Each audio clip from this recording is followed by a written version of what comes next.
Y'all wonder what I'm burning bay leaf.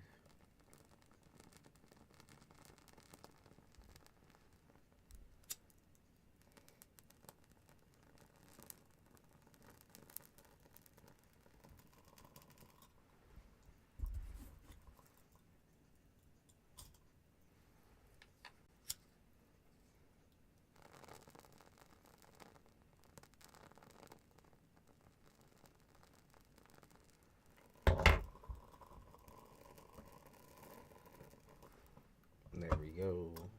Alright. Got a little ash. Hey Malibu. A morning stream.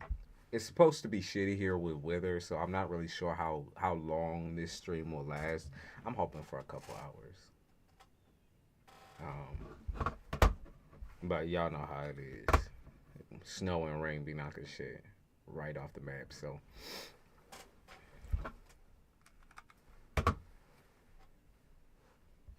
hey Miss KT.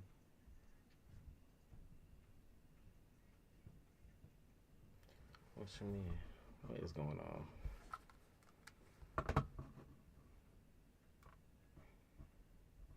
What? They giving me a warning.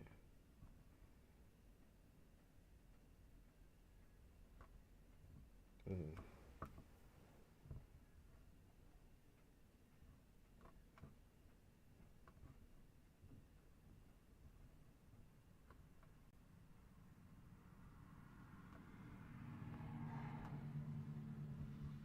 I don't know what the fuck they talking about with it.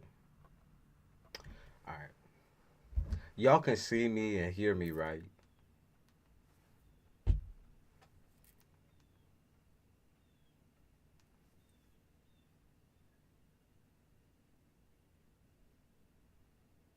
Just making sure. Look at this. I've been since 16.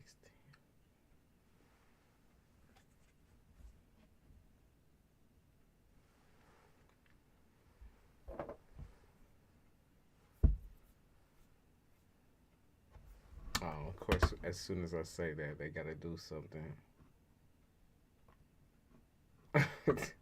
As soon as I said something, right, I opened my big fat fucking mouth. All right, all right. We're gonna leave it the way it is. Malibu, how are you doing? How have you been doing since it's been a minute since I've read for you? I should be getting a court date next week. Congratulations. Congratulations.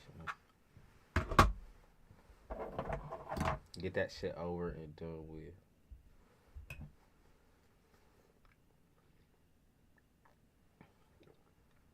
Yeah. So the quality of the stream is gonna keep going up and down and up and down. That weather. If I get interrupted and I don't get to people's readings or I get cut off or something like that, I'll finish it up later.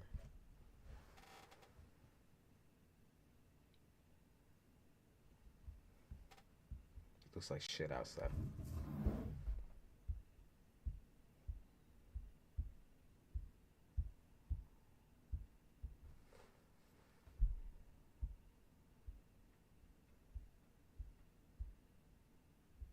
It shows up. We get a restraining order. That's awesome.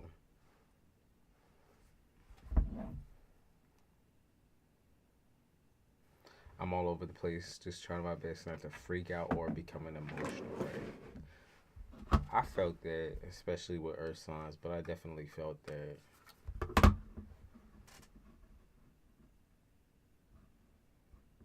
He said someone gonna leave me or something in the will. I was so confused. Well, now I know. You know now.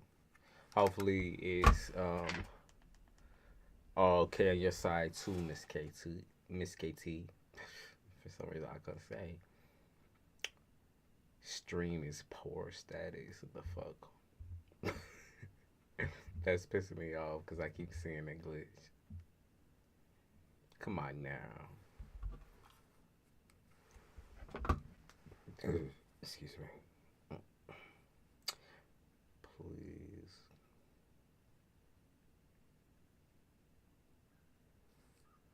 What does that mean?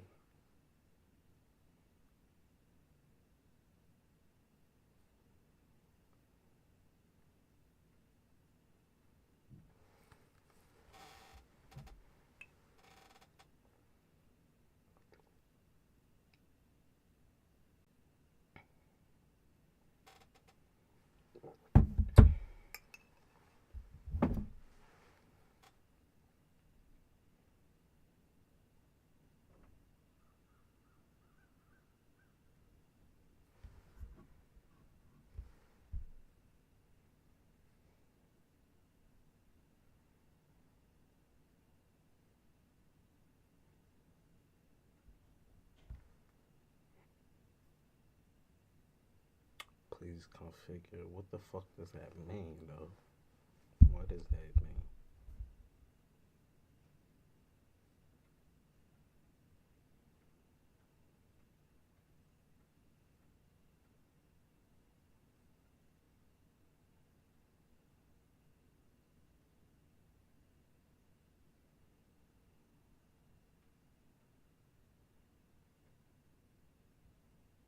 Maintain.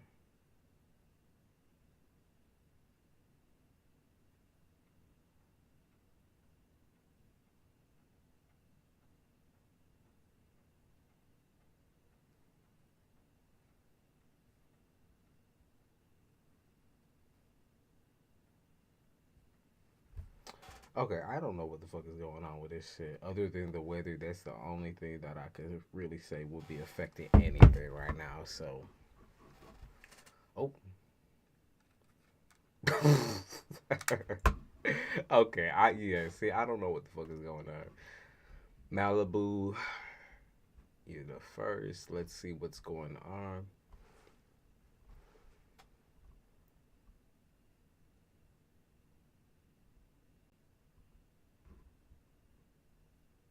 So, what type of readings are you looking for? Are you looking for questions? Are you looking for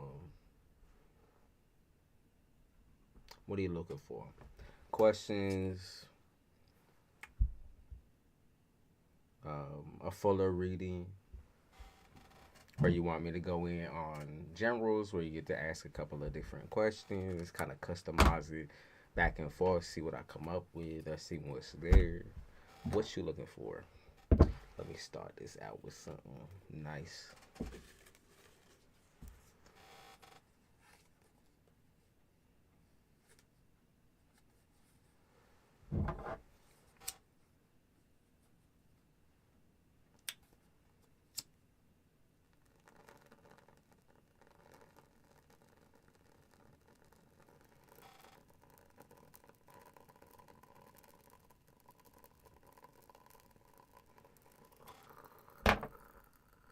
There we go.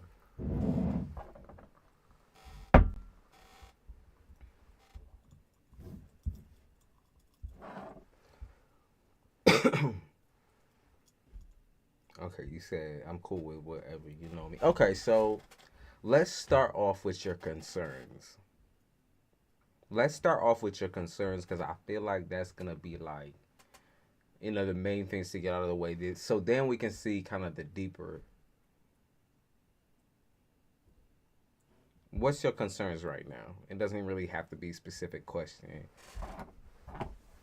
What's your concerns? We'll start out there. That's what I'm kind of feeling is that you just need someone to be like, what's going up with you? Like, what's plaguing you for real, for real? That's what I feel like.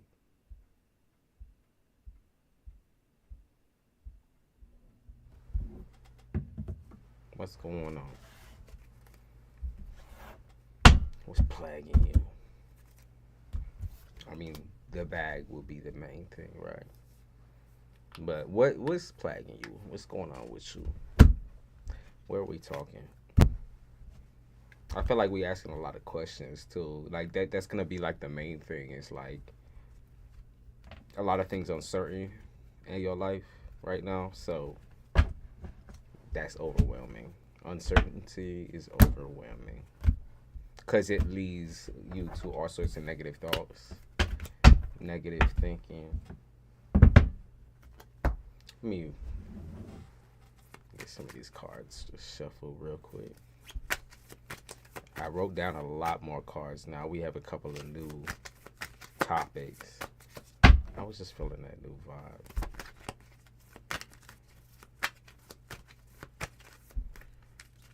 I doing it on PayPal, but I'm driving. All right. I'm starting out with Malibu, and then I'll take a look at your PayPal. Youngest child birthday is coming out. I don't have finances for that.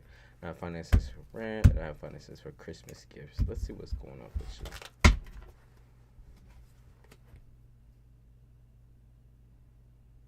So your concerns. Promises. Can't make any promises. That's what they be talking about. Okay. So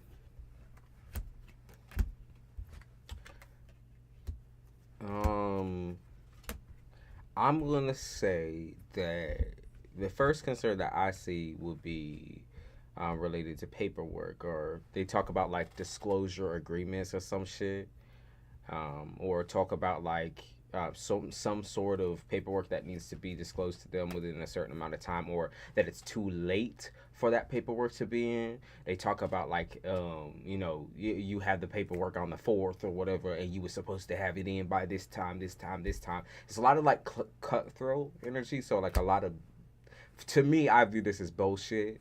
But for the most part, I would say like in this part of your life, in finances, because it is your main stressor, there's also a lot of things going on with like, thoughts of like, the moment that I need someone, everyone's gone type energy. Like the moment that I walk, it's like I walk through the door and ask for one motherfucking thing. It don't even have to be something that's serious. Like I could be asking for like $5. I could be asking for like 25 cents, and the motherfucker just vaporize.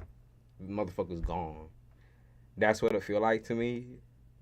Like it just feel like everybody disappears the moment that you need people, right? And I think this is not just something that's just happening. I feel like this is a repetitive thing. It's just repetitive as fuck. Very hard to digest. I talk about heart palpitations, so the heart health being important. Everything is fake to you. Everything is fake to you, especially like the things that people be saying that they're gonna do for you or never follow through on. Like I said, a lot of fake promises, a lot of fake bullshit, a lot of negative bullshit, a lot of things that aren't adding up or matching up to your needs right now. It's like you haven't necessarily forgotten that, you have to do a bunch of shit. Like it's like I think people's expectation is like you're never going to return the favor, or you're never going to give to them back, or it's like betray type energy where it's like, no, I'm giving you this and this and this and that, and you haven't returned the favor. It's like weird. To me, it's weird because I just don't see you as that type of person whatsoever at all. You're definitely not someone who's like, the Lord giveth, the Lord taketh type person. You're not sneaky or weird like that, but I feel like other people around you are sneaky and weird. And so they try to almost brush that off onto you. It's like a projection because they know that they're sneaky and weird. And I'm specifically picking up on this man or masculine that's like sneaky and weird. Causes a lot of issues because this person isn't like fully capable of understanding, I think, stability, financial stability especially. I think they've never been financially stable in their life. I just don't see this person being stable whatsoever. This person is not a hard worker, the complete opposite of you. They're the complete opposite of you. Like what they accomplish, or what they think that they do, or what he thinks that he does, is like he shows people a good time and that's enough for them, right? Or he is able to take things from them and then that's it. You know what I mean? There's no returns on it. No returns on family, especially. They talk about family. Or they talk about some female investing way too much into a male. It's possible that it's like your mother investing way too much into a man, or your brother or something of that nature, like investing a lot of money and time and this and that into other parts of life. It's like you always been treated one way, everyone else is always treated the other. So it really never mattered how you felt, and I think it still doesn't matter now to them how you feel or what's going on with you. And then also there's things like people be trying to tell you like that you're too old, or it's like you're too old to be arguing or something like that, or we're too old to be having these types of conversation or some shit like that. It's like you're too old to be arguing like this. But it's like if someone's disrespecting you or making you feel some type of way, how else are you supposed to respond to a bomb thrown in your direction? You know what I mean? How else are you supposed to respond to something that's in the paperwork until beginning of January though? Let's see. Yeah, because they talk about Aquarius season. So January, maybe, okay, then that's like January 28th is what specifically pops in my head. That, or it could also be the 28th of this month, but 28 is going to be significant in some type of way. 28 or the 28th, the significance. Also with so they're talking about being able to teach your children or teach your kids something, and I don't know if it's like something along the lines of like self control, or it's like there's certain aspects of being unstable that someone could really only know or teach their children. It just feels like someone like you really knows how to struggle through, and I feel like your children have never experienced that. So this might be something that is, I can't hear. It was in and out. I know because the internet's bad. Can you hear Malibu? Can you hear? That's what I'm primarily. Oh my god, what is going on right now? This is a. Hold on a minute, y'all. Now, everything's good. I just think that the stream is fucked up for whatever reason. Let me know when you can't hear me, cause I might have to restart it real quick. Let's do this.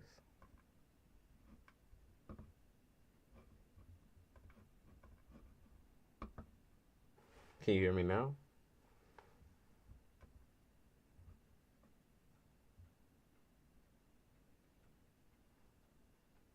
Can you hear me?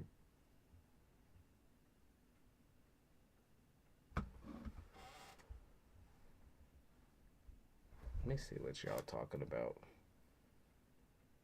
so I can see if I can fix it.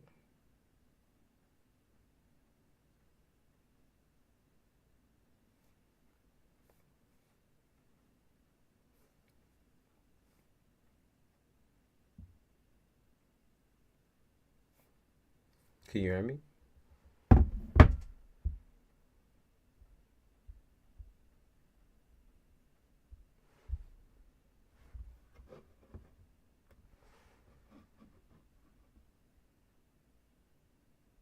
I'm good now. Okay.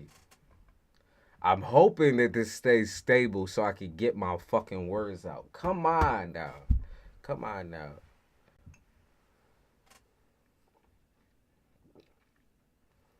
Okay. So where we left off on um was I was trying to talk to you about how and I would say most for the most part your children have never wanted for or needed anything, but they've wanted for things that you can't supply them with. And I feel like a lot of that is like the ability to really sit down and have like more intimate and loving conversations with them, or be able to actually just talk without feeling stressed out. And I feel like that's something that I see a pattern in general in your life is like you're never able to settle, or you're never able to sit down and have these sorts of conversations.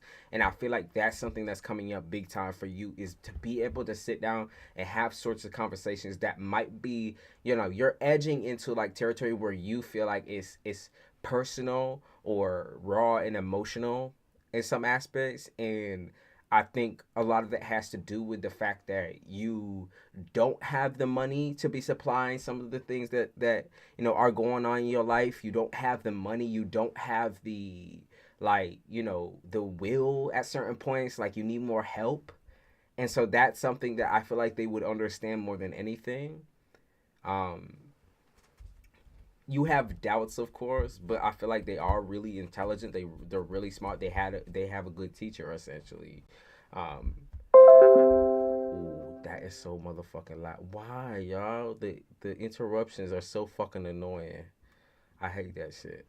I feel like it's seriously important that you make note of the fact that like your children are listening. Like, your children know, like, if there is something going on that's wrong with your finances, or there is something that like you can't provide for them, that it will be understood.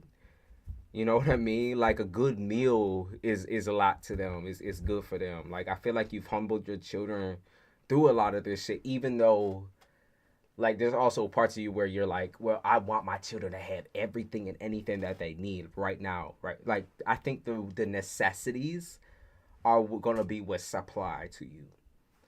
The necessities are what's needed right now. And other than that, it's like a conversational thing where I feel like your relationship with them has been stressed out because of the fact that you're stressing over money, because of the fact that you're stressing over health, everything in your life. Basically, you being sick, everything is different now, and they need to know that. And so communicate that. Essentially, you have to be able to. You have to be able to sit down and be raw and emotional and vulnerable with them and soft with them just for a fucking moment to get your words across. You have to. Because not explaining to them a motherfucking thing, or telling your kids to be like, stay out my business and shit like that. Like, I think that what's necessary is for you to share with them the real shit. The raw shit. The things that make you a lot really uncomfortable, to be honest with you. Because you're like, well, that's my business. That's my past. This is this. Well, it's affecting you now, right? It's affecting y'all now. And so, because it's affecting y'all now, you need that to be known. You know what I mean? It's like it's almost like a game, right? Where, you tell them little bits and pieces of information about your situation, and that's the thing I mean. Like, you tell them the basics, the bare minimum of your situation, expecting them to almost understand like the unspoken wall, or the unspoken tongue type shit. You expect them to understand, but like, they are such, like I said, observant and intelligent people, and children, that they can also understand your words. Like, when you say you can't provide for shit, when you say that it hurts you, and it affects you, like, you need to get those things across. Okay. I can't get my baby her senior pictures, cap and gown, and just the basics. Those are all something that will be provided for. Those are all something that will be provided for. Okay. They said within the next 48 hours. They said within the next 48 hours. That's coming up several different times now. Yes. Within the next 48 hours, something will pull through for you. Within the next couple of days. I'm going to say 48 to 72 because I feel like it's going to be weird. I feel like it's going to be weird. I feel like it's going to be strange. Whatever pulls through for you. Like, they talk about a fake relationship. So it's possible that this is a relationship between you and a masculine, you and a male. A fake relationship. That makes me think about like your baby daddy, possibly. Either baby daddy, or it could also be your brother. But to me, it looks like somebody who is a masculine here that's able to pull through for you. Yeah, someone from the outside, that's what they said. Someone from the outside, or maybe someone from another state. And they also talk about a fire sign, Leo, Sagittarius, Aries. So that situation looks like it will be solved. So, my brother is a baby father. Okay. So, the one thing that I realized too is that you have a really hard time because you feel alone in this struggle in which you're not. Right? And that's something that you really struggle with is perceiving it as like, oh, I'm in suffering mode. Like I have to just keep it all underneath the skin, or I need to keep it to myself. Like, no, I don't need to be projecting or putting this on nobody else. But it's like you suffer in silence, and yet people can see you suffering, right? Your kids can see you suffering, and that's hard, right? But the vulnerable parts of you that you kind of hide underneath the skin or try to hide, to yourself are what keeps the wound open. You know what I mean? It's what hurts you further. It's what puts stress on you further. Cause nobody can necessarily read your mind and read where you're at. Nobody can guess where you're at. You're very, very hard to digest to people that don't know you like very, very, very closely. You said I got a bad feeling about things when it goes to my brothers. Like lately, you're hiding something from me. Like as if they took something and put my name on it. I don't know. I just got that feeling. And I would trust that feeling most definitely. I would trust that feeling most definitely. Because whatever's happened with the masculine, they keep, like I said, they keep bringing it up. Hey, Sin, I'm going to look for you just because I want to know. Like I said, I knew you have a lot of questions. So kind of the expectation is just to keep riding through the readings, and you let me know when something perks up for you and it's like, okay, I need to ask this. Like I need to put this outward. So let's see. See now. I'm gonna lay shit talk. Okay.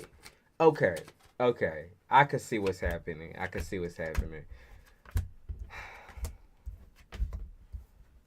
Don't waste your time. Pay for your own problems.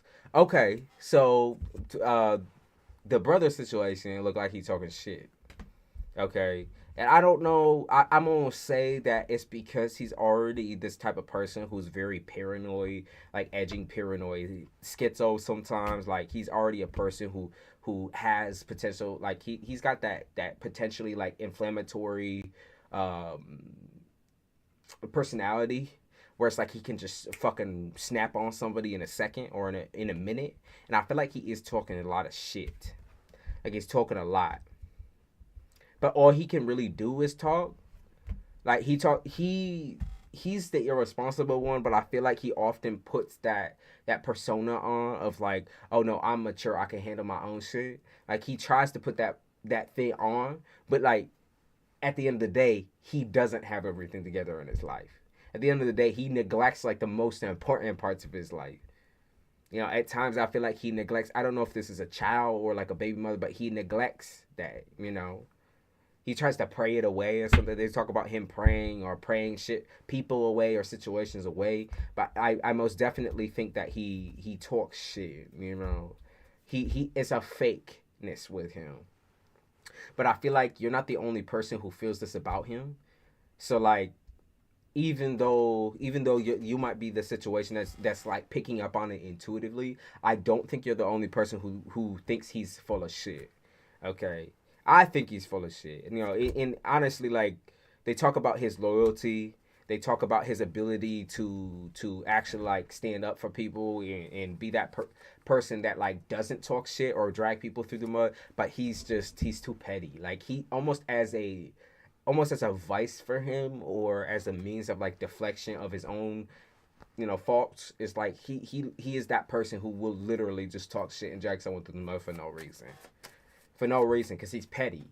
He remind me somehow of like those gossiping little females that be like whispering and shit like that, like when they whisper and laugh like ha ha ha, and like nobody understands the joke except for those three people or those two people. Like he's like that.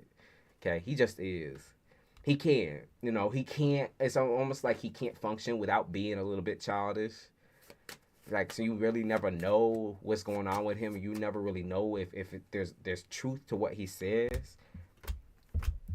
So I know you have had problems with in the past with him being a lying, scheming motherfucker, and I feel like I said, you've learned not to trust him fully. You've learned to do that, and I feel like that's still what's happening now, is that you're going to continue distrust with him, and I don't think that you should. I don't think you should not trust your intuition in this situation, because to me, it's looking like he is weird. You know what I mean? He is weird. He does have them qualities that, like, where he moves real weird. And like I said, because you're feeling some type of way, it's because he's talking. He's talking about shit. He's talking about shit. He's calling you out by your name type shit. I don't like the feeling of that. Not at all. Not at all. He's talking. Talking out the side of your mouth is what I just heard. Or talking about you being like a single mother, like she just needs a man, like she needs to start asking everybody for this and this and that, like she just needs a man in her life and do this and do that. But like, that's kind of pathetic, right? It's like you being on your own. You know how to manage on your own. The problem sometimes with being on your own, of course, is going to be there's not two people to base your finances off of, right? Or there's not two people to raise a household. There's only one. But at the same time, your children are satisfied. So, for people to be like I said, dragging your name through the mud or trying to bring up shit like that, it's kind of pathetic, because in most situations, you're the one providing for everybody else. So it doesn't make sense for him to be like, well, she just need a man in her life and she needs to stay home and do this and do that. But that's like the type of traditional, or that's the type of background that this person thinks, or that your brother thinks. It's like, she just needs some bigger in life, and some nigga that makes some money or something like that. You need to side off and do this and do that. It's like, why is she single? Like, or why is she just out here? Being a single mother, like, does she think people feel bad for her? Bringing up all this like bad energy, bad juju type shit, and all this like negative talk, because he's insecure about himself and his own situation. Like, I really don't think he has any room to talk. Like, when I see his situation, so he's so, I think this goes just with siblings in general. They're jealous of your life, even if your life is not better than theirs. I think that just goes with siblings. I really do. I really do. I always think, like, if you have a larger family, like, you understand, like, you see the toxic sibling dynamic. So a lot of the time, it's like instead of the outside, like, people outside of your family being the competition, it ends up being a competition under the household. So competition to see who gets this, who gets that type of shit. Who gets the will type energy. Who gets to be close with mom, who gets to be close with dad, especially after the divorce, or especially after having a situation where a parent dies or something of that nature. It's like, it's always bad. You always see that bad energy being thrown between siblings, because, well, mom and dad might have provided for you financially, providing the emotional care for each child, even though it's heavy and it's difficult, and it's usually just one person manning that ship of vulnerability, it's a necessity. And because of, it being a really one-sided relationship with both your parents, I just feel like it's created a very toxic culture between you and these folks and these fellows. You know what I mean? I feel like that's the situation. When I look at his behavior, he just reminds me of a bully, like a high school bully, like pretty pathetic and pretty like insecure. So like high school bully energy. But so getting back to what's gonna happen with finances and money, because I do feel like that's significant to this relationship as well. Your job is significant. Yeah, negative self-talk, or I pick up on My mom has this saying where like when she's trying to dip and dodge somebody, she said negative ghostwriter type shit. Like where she be talking about like, especially when someone's trying to talk to her face to face or trying to force her to talk, she'll sit there and be like negative ghostwriter and turn her back and walk away from them. I get that. I pick up on that energy of like, no, I don't want to fucking talk to you. I don't want to fuck with you. I don't want you around me. I don't want you around my kids. I don't want you around anybody really. Like, especially not me. Like, just leave me the fuck alone. Like, get the fuck away from me. Yeah, because he don't have shit to his name. You know what I mean? The sibling don't have shit. This person don't have shit. Set it all ends in motherfucking flames. Set up my puppies. Ain't got no time for games. So, Gemini. They talk about the gem. Promises by the Gemini or promises by the twins or the sibling. Promises. Someone promises something and it actually pulls through. Secretive, yeah. Talk about the secretive energy, yeah, because a lot of people be pretending around you, and I feel like that's mostly family, right? It's always fucking family. This is just that time where everyone pretending like they give a fuck or pretending, but the moment that they need to step up to the fucking plate and, you know, whether it be provide or comfort, there's nothing there. Like everything just gets ripped off. It's like they be talking and be like, oh my god, I do so much for you, but what they do is literally like the equation is nothing. The equation is nothing. Like, they know you're in suffering and they don't do anything. Gemini father or oldest brother. Okay. So the Gemini pulls through for you. That's what they talk about. Okay. Gemini pulls through for you in some type of way.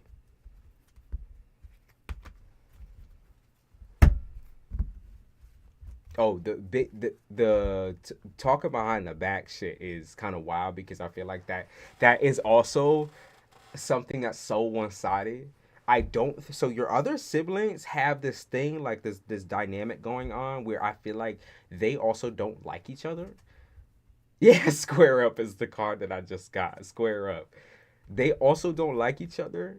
So it's like when this one be talking shit, the other ones are like, we are not gonna fuck with you. We're not gonna listen to you. Like, you're annoying as shit.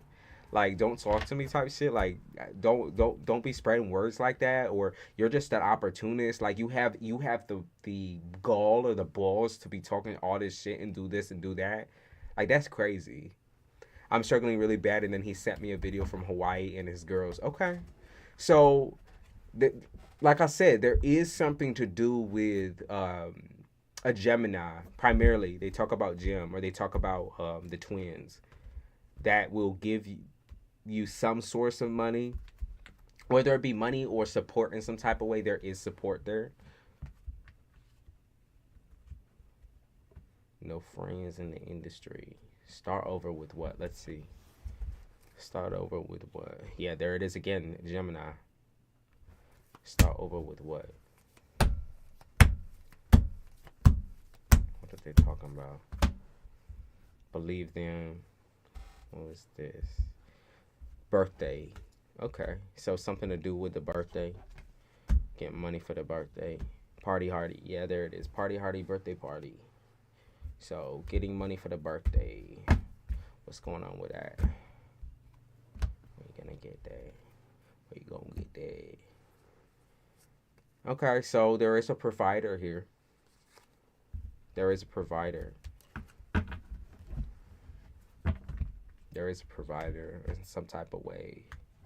Someone promises to provide for you or promise they'll have something and they do. Like I said, they pull through somehow in some type of way. They pull through. If we just drop... Okay.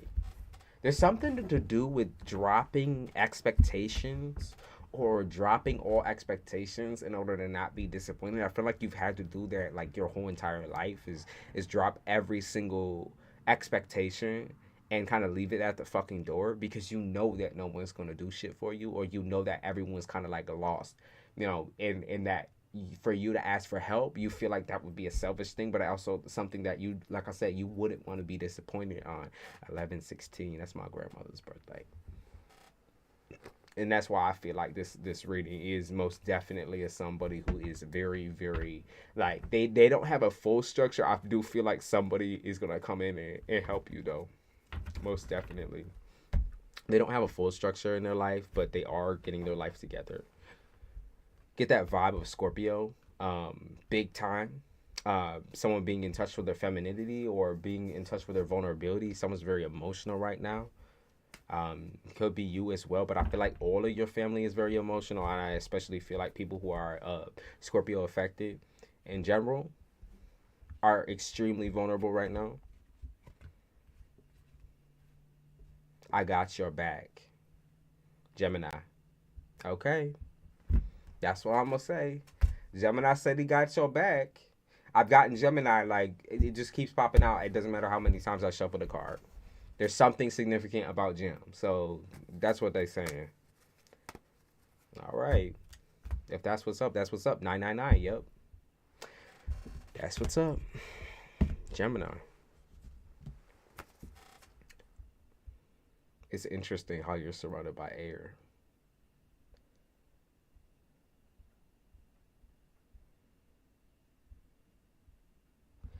Okay. What else would you like to know about? Let's see what pops. I'm gonna see what pops up. But if there is something else that is on topic for you that you would like to kind of look into a little bit, then we gonna see. And then after that, I'm gonna see what's coming up for you in the near future, um,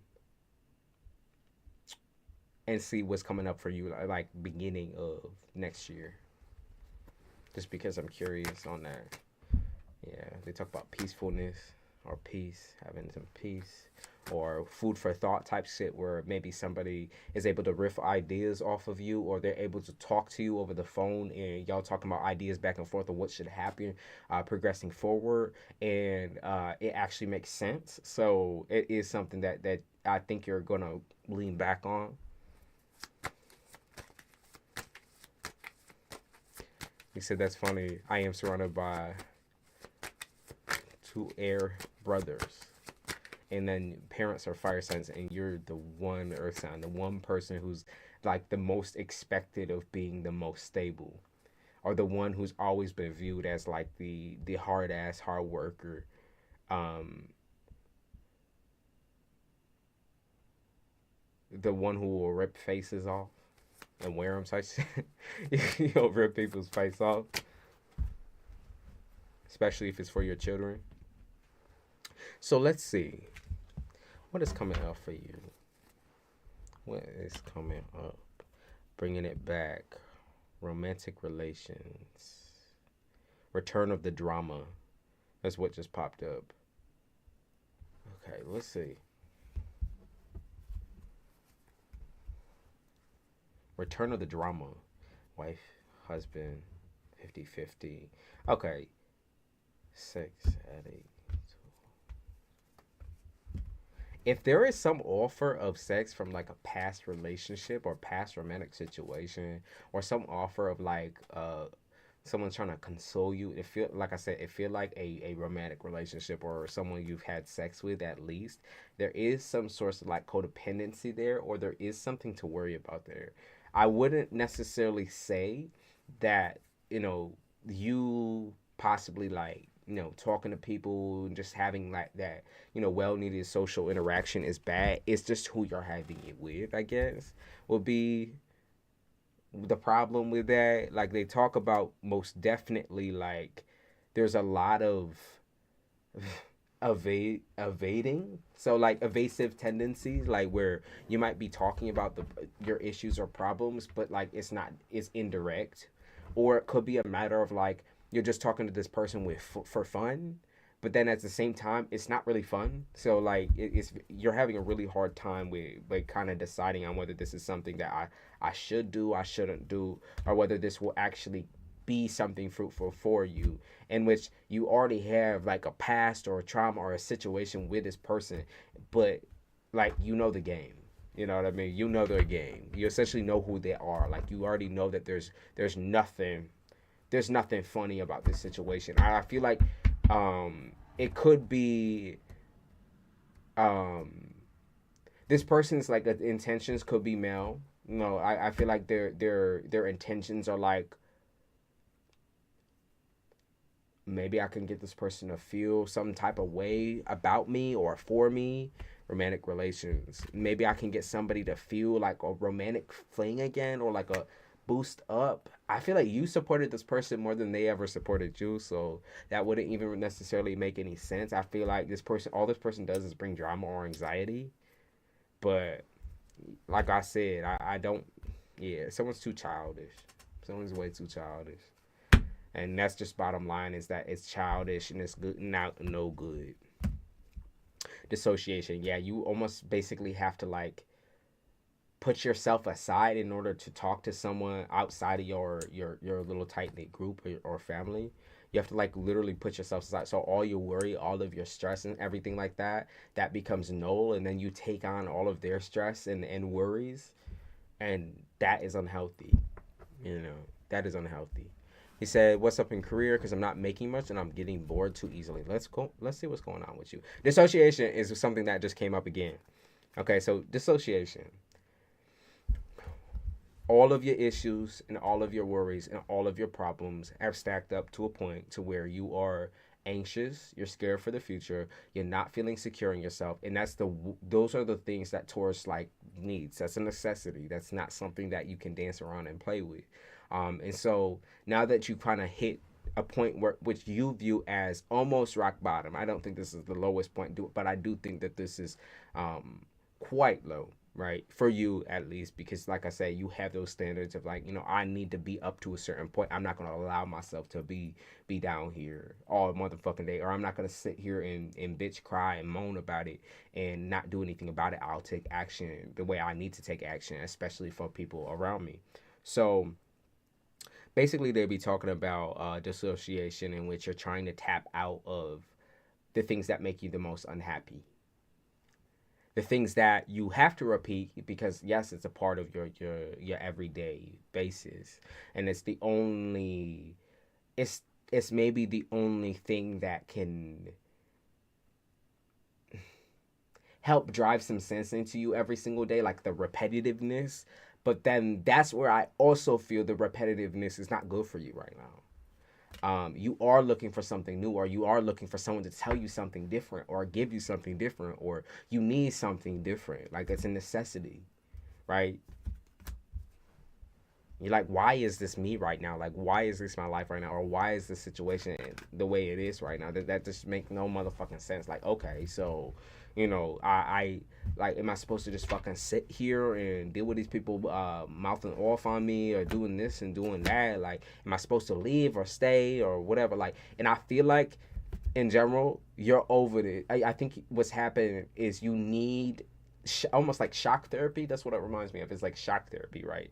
You need some sort of shock or shock therapy or some sort of booster, and I feel like that's only going to come from something new and exciting, and that's only really going to truly set in with a new environment, because you feel like this environment is too slow for you, like as far as where you're at and where you're needing to be. Like you feel like it's just too slow for you.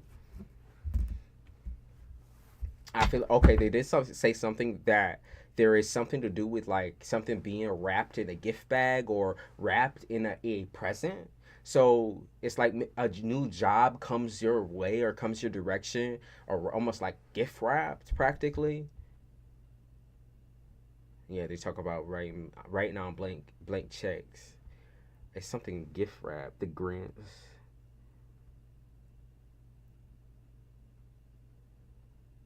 Green like the Grinch reminds me of like Green like the Grinch reminds me of somebody who like growls about their money. It's definitely somebody who like, you'll protect your shit. Like the type of person to take your money and save it and like put it underneath your bed frame or something like that. That's what it reminds me of. So like you put hiding your money under your mattress, or you're saving up for something large, and obviously you've been wanting to move, you've been wanting to leave, and that's why I feel like this is all going to lead to what you realize is a lot of things in your life was not real, or it was not really truly stable. Always edging on, like barely hanging on type energy. And to find something more stable, or to find something you're more certain of, this shit has gone, it feels like it's going progressively downhill, but remember, you're on a roller coaster. So this is not something that just stays the same. It's not meant to. You are not meant to stay the same. You are not meant to be in the same place. You are not meant to. You're done with this area. You're done with this situation. And Taurus has to realize that Taurus is always going to be affected by Scorpio. Taurus's opposite is Scorpio, the water, right? You don't want to be swimming for this long. So especially swimming in shallow water. You want to go out to the deep end. You want to take risks. It's just fear of instability is your biggest issue, is your biggest problem. Fear of not being able to give enough to those around you. But giving back to yourself is also a requirement in that. You don't include yourself on majority of these things. No, you'll spoil yourself most definitely, man. And every once in a while, right? Every once in a blue moon. You'll give yourself that time to emote and cry and be feel calm down, like feel your genuine emotions. But then you'll also try to create like falsehoods around like how you're feeling in your emotional situation with your kids and your emotional situation with your family. You'll try to like put out that fault. In a way, it's like they act fake to you, most definitely, right? Family act fake to you, but you give them fake back. You know what I mean? What I mean? Like, like, okay, I have to be this person for this group of people. I have to be this person for this group of people, and I have to be this person for this group of people. You have to be everyone but yourself for everybody else all the time. So finding a job or finding a situation, finding the strength to pull away from what you're used to is going to be what's required moving forward. And I feel like you're already there though.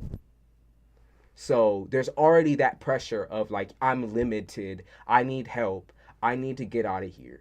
There's already that pressure. So I feel like you already are in that place of like, I need to make some stronger decisions now. I need to cut ties with this person. I need to do this. I need to do that. I need to do better for this. I need to do better about that.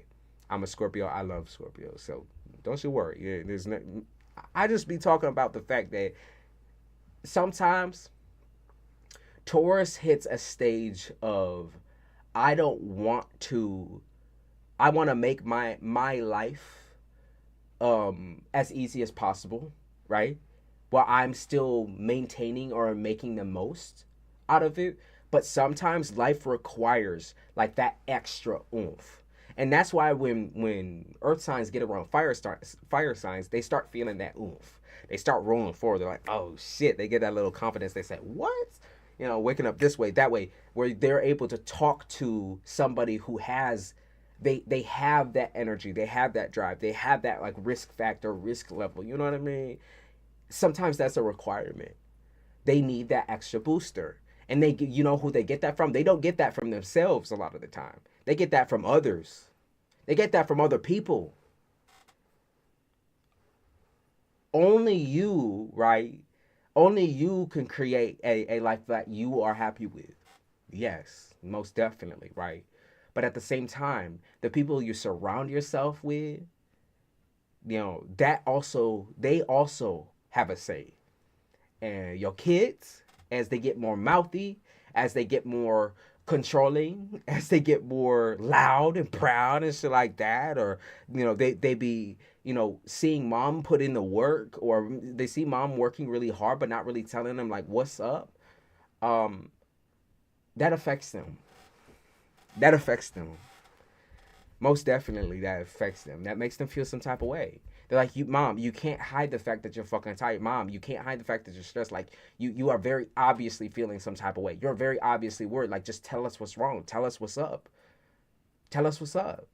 We're here. We're here to make a difference. Do you have a child that's a fire sign or heavy fire affected?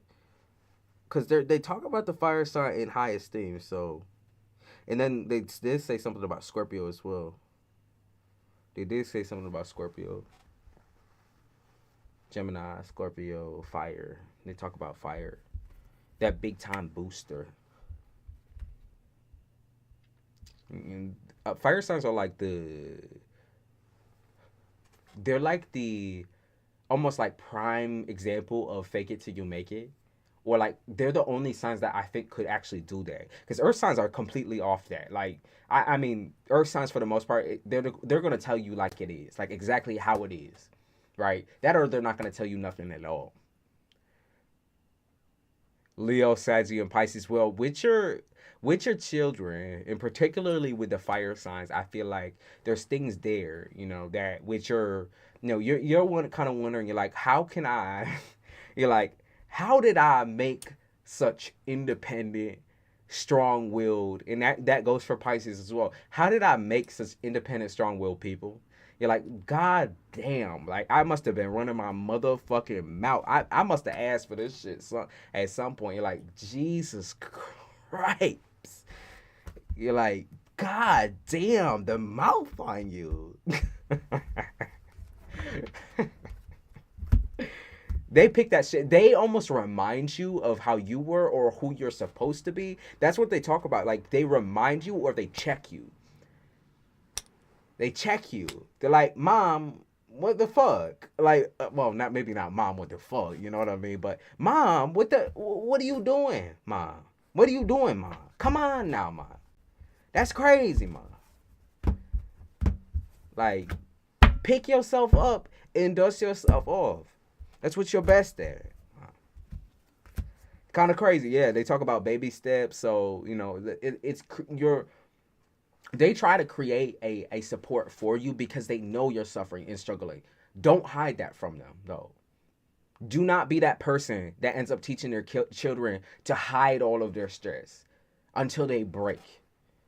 I know you've been on the edge of breaking, but I feel like that feeling comes from holding it all in, trying to maintain calm. If you're not calm, you're not calm.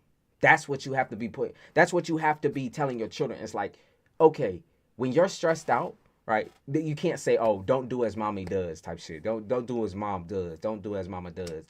You have to tell them straight. I'm stressed out, Life right now, it ain't treating me the best right now. I'm going through this shit. I'm going through it. Okay. I'm going through it, but we go through it together. That's what's important about it. Like, that's what's important. You're going through the shit together. You are not alone. Though everyone else might turn their backs. They might turn a blind eye. But you are not alone. So don't make that mistake of like turning away from your kids and being like, I gotta hide and be strong. Be strong. Be strong. They need to see you vulnerable too. You need to teach them that is a part of life as well. You do. Okay? You do. Do not fake it till you make it around your kids.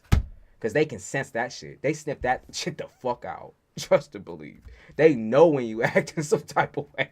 They said, Mama, we gonna call you the fuck out. They said, Mom, please. Like, come on now. They be giving you looks and shit, like little sassy look like. You'll be like, no, everything's okay. Everything's good. Everything's fine. And they be talking to each other like, everything is not fine. Everything is not okay. They said, woof. They said, Mama, what? There's something going on with her. She different. There's something different going on. Like, God damn. Like, she be dealing with this and this and that. And this change, that change. Like, oh my, Mama, what is going on with you? But realize that you're teaching them that it's okay to hold on to that stress and it's okay to blow up. Because, like, Taurus has so much more patience than all the other signs in the zodiac. Much more patience. Your temper is not short like Capricorn and like Virgo. But you can't put that strain or that stress on them. That's what I think you're trying to do. You're like, I'm not trying to put this on you. Like, I'm not trying to make this your problem because this is Mom's problem. But it's all of you. This is your family. This is the structure you're creating. And when your structure is falling apart, not only you are feeling that, everyone is feeling it. The tension, the stress. Tell them the truth. In the best way possible. Tell them the truth. Tell it to them straight. They can take it. They built up armor because they have a very strong woman in their life to lead them and to teach them. You. Right? You. And only you. You didn't trust nobody else with the teaching aspect with your children, which I actually, from what I see, your family unit, I think that was the right way to go, most definitely. Right? But just as you kind of, sit back and you're like, well, I have to keep my kids in a state of no worries, no stress. They need to learn how to cope and deal with stress and anger. Just as you still are trying to learn how to deal with stress and anger. You're still trying to deal with it. You're trying to learn it. It was never taught to you properly. Don't cover your mouth, or don't sit there and be, like act like everything is good though. Don't do that. Like I said, children sense all of that. They feel all of that shit. They are very aware, incredibly aware. They know you their whole life. Even if their life has been like 8 years, they see 8 years of the way you deal with things, of the way that you try to struggle to cope, of the way that you hide. They see all that. Tell it to them straight. Hard damn lessons. Right. Tell it to them straight. They respect you even more when you're not gonna lie. You're not gonna lie about shit. You're not gonna just pass shit off like you're okay with it. They respect you much more. They learn that, okay, mom is stressed out right now, so we need to be there for her. We need to comfort her. And we need to push her in the best way we know how, type shit.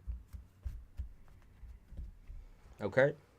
That's what's going on with you. Do you have any other questions?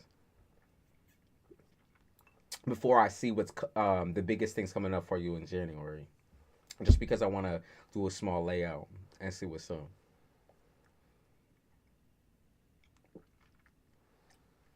Children are human, and they're getting smarter and smarter and smarter and smarter. Their abilities to throw down and sense shit, their abilities to call their parents out just straight, because they won't lie to you. Remember, our children don't learn how to lie until much later in life, when it's taught them through experience of liars, right? So I'm just saying, like, when you lie to your kids, it puts them in that position as well. Or when you try to keep all of your stress in, your emotions in. Will I ever get my child support or go to court about it? Let's see. For once, I'm going to use the tarot cards, because I like using my kind of like oracles or my word cards. But let's use some tarot. I was that kid. Call your parents the fuck out. I need a mini vacation. I feel that. I feel that with you, actually. I feel that with you. So let's see what's up. I did see something about travel. So hold on. And those of you that are popping through, I am finishing up a paid reading. After I get done with the paid reading, I will be able to check on the yes or no's. So if you're patient with me, I'll give back to you. Date night with someone new. Yeah, I like the sound of that. Leo. Might go on a date night with Leo or Gemini. Someone young, strong. That's what I pick up on. Like strong body, strong build.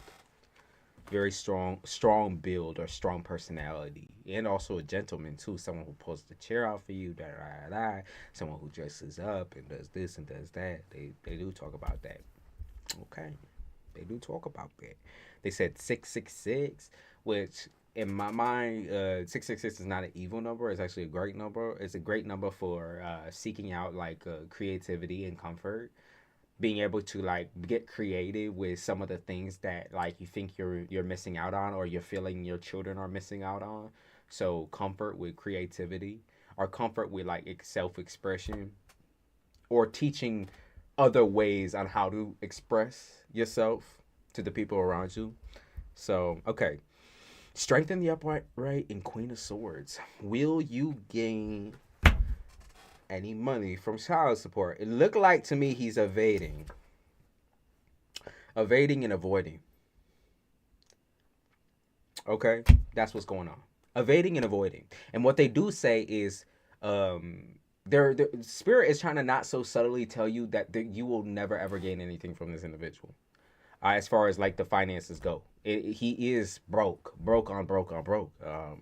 That's always been his thing though. Always making up weird reasons on why he's broke, or always trying to like make up situations and scenarios in order to lie. That's always been his thing.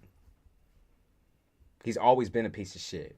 He's always been evading, avoiding, and never wanted to take responsibility, basically, right? So that's what you know. He's nasty. That's what you know, right? I'm gonna say you're gonna take it to the courtroom, just because I see. Okay, there's a lot of work that has to be done here, and I think major changes are happening for you in the work category. Okay, like you're gonna get a different job, a new situation. Okay, that's the one thing I think should be focused on primarily. There will be a new stream of income or a new job, a new situation. Once you're able to get to that point of, you're satisfied, I think this is going to be at least within the next 4 to 6 months, which might seem like a long time, but this shit is passing real fast. Let's be real. It's passing real fast. So what I see is you getting up on your 2 feet again in mostly the aspect of work. And once you do, the court situation will proceed. It takes a long time, of course. Like the time that they allot is always like iffy, because I feel like they kind of put you to the back depending on how violent the situation is, or depending on how like it needs to happen right now. The situation is Page of Wands and the Hermit. So okay, that's Virgo energy, which is the worker bee energy. It's going to take like a upper courts or higher court system. So they are talking about the courtroom. They are talking about being able to find a legal representative to get you in for that shit. Okay? So a legal representative. They said ex bitch. Yeah, legal representative. And it will be a court situation. Okay? And what's going to happen with the court situation? Court proceedings. You will get your money. 2 of coins. There's two. It's like a fork in the road. Okay, so there's 2 ways that you could deal with this with similar outcomes. 2 ways you can deal with this with similar outcomes. So you can wait the time, right? Wait the allotted time where the court will chase him down, or grab your legal team, grab your legal representative, and shoot for the stars type shit. And I know looking through and trying to search through people is stressful, and it might be a little bit difficult and hard initially, but I do feel like that will make the shit go very fast. Queen of Cups, you will get he will get what's coming to him, and you will get what's coming to you. And that's 2 very different outcomes for both of you. That's for damn sure. But to me, what I see is legal team, legal representation, and where you're able to actually, because of your financial stability at that time, or at that period of where you've saved up enough money, you're going to be able to tackle him down sooner than you thought, right? Otherwise, you're going to have the court like searching and trying to dig for him, in which he's a hider, right? Where he tries to hide from the shit, or hide from the phone calls and all of that, right? So that's where I'm going to say you're going to be able to quicken the pace up. Most definitely, yeah. Y'all going to go head to head in court. Okay, what's the outcome of the situation?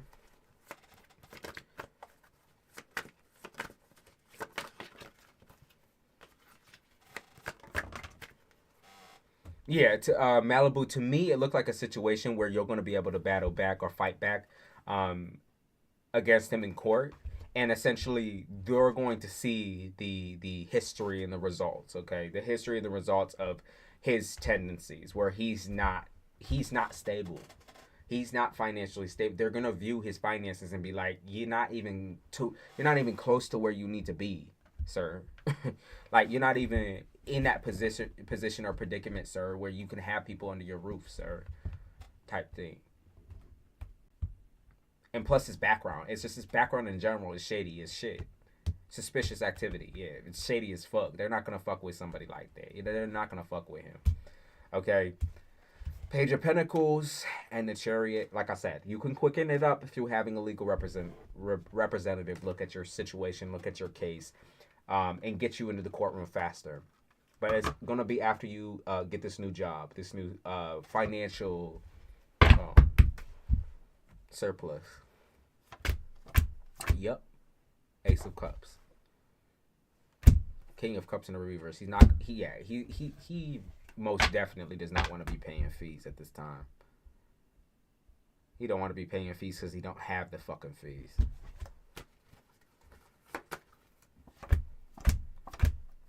Let's get one more outcome card. One more outcome card. Okay.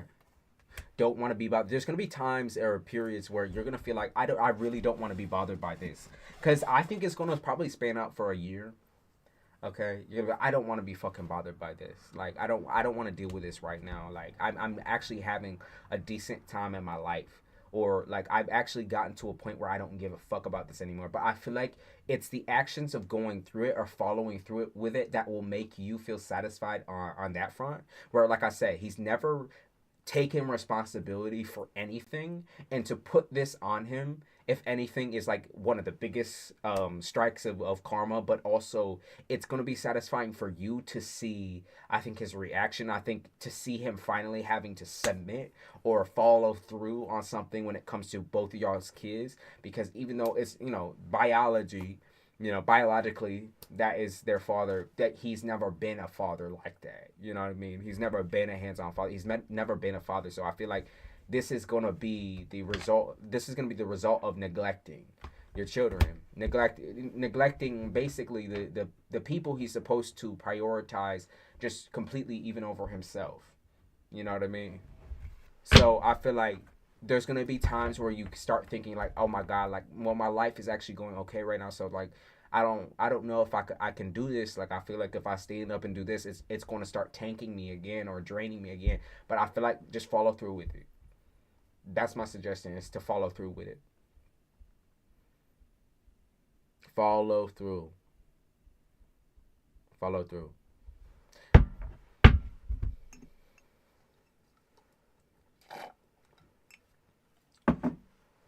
It's healing for you to know that you can do it.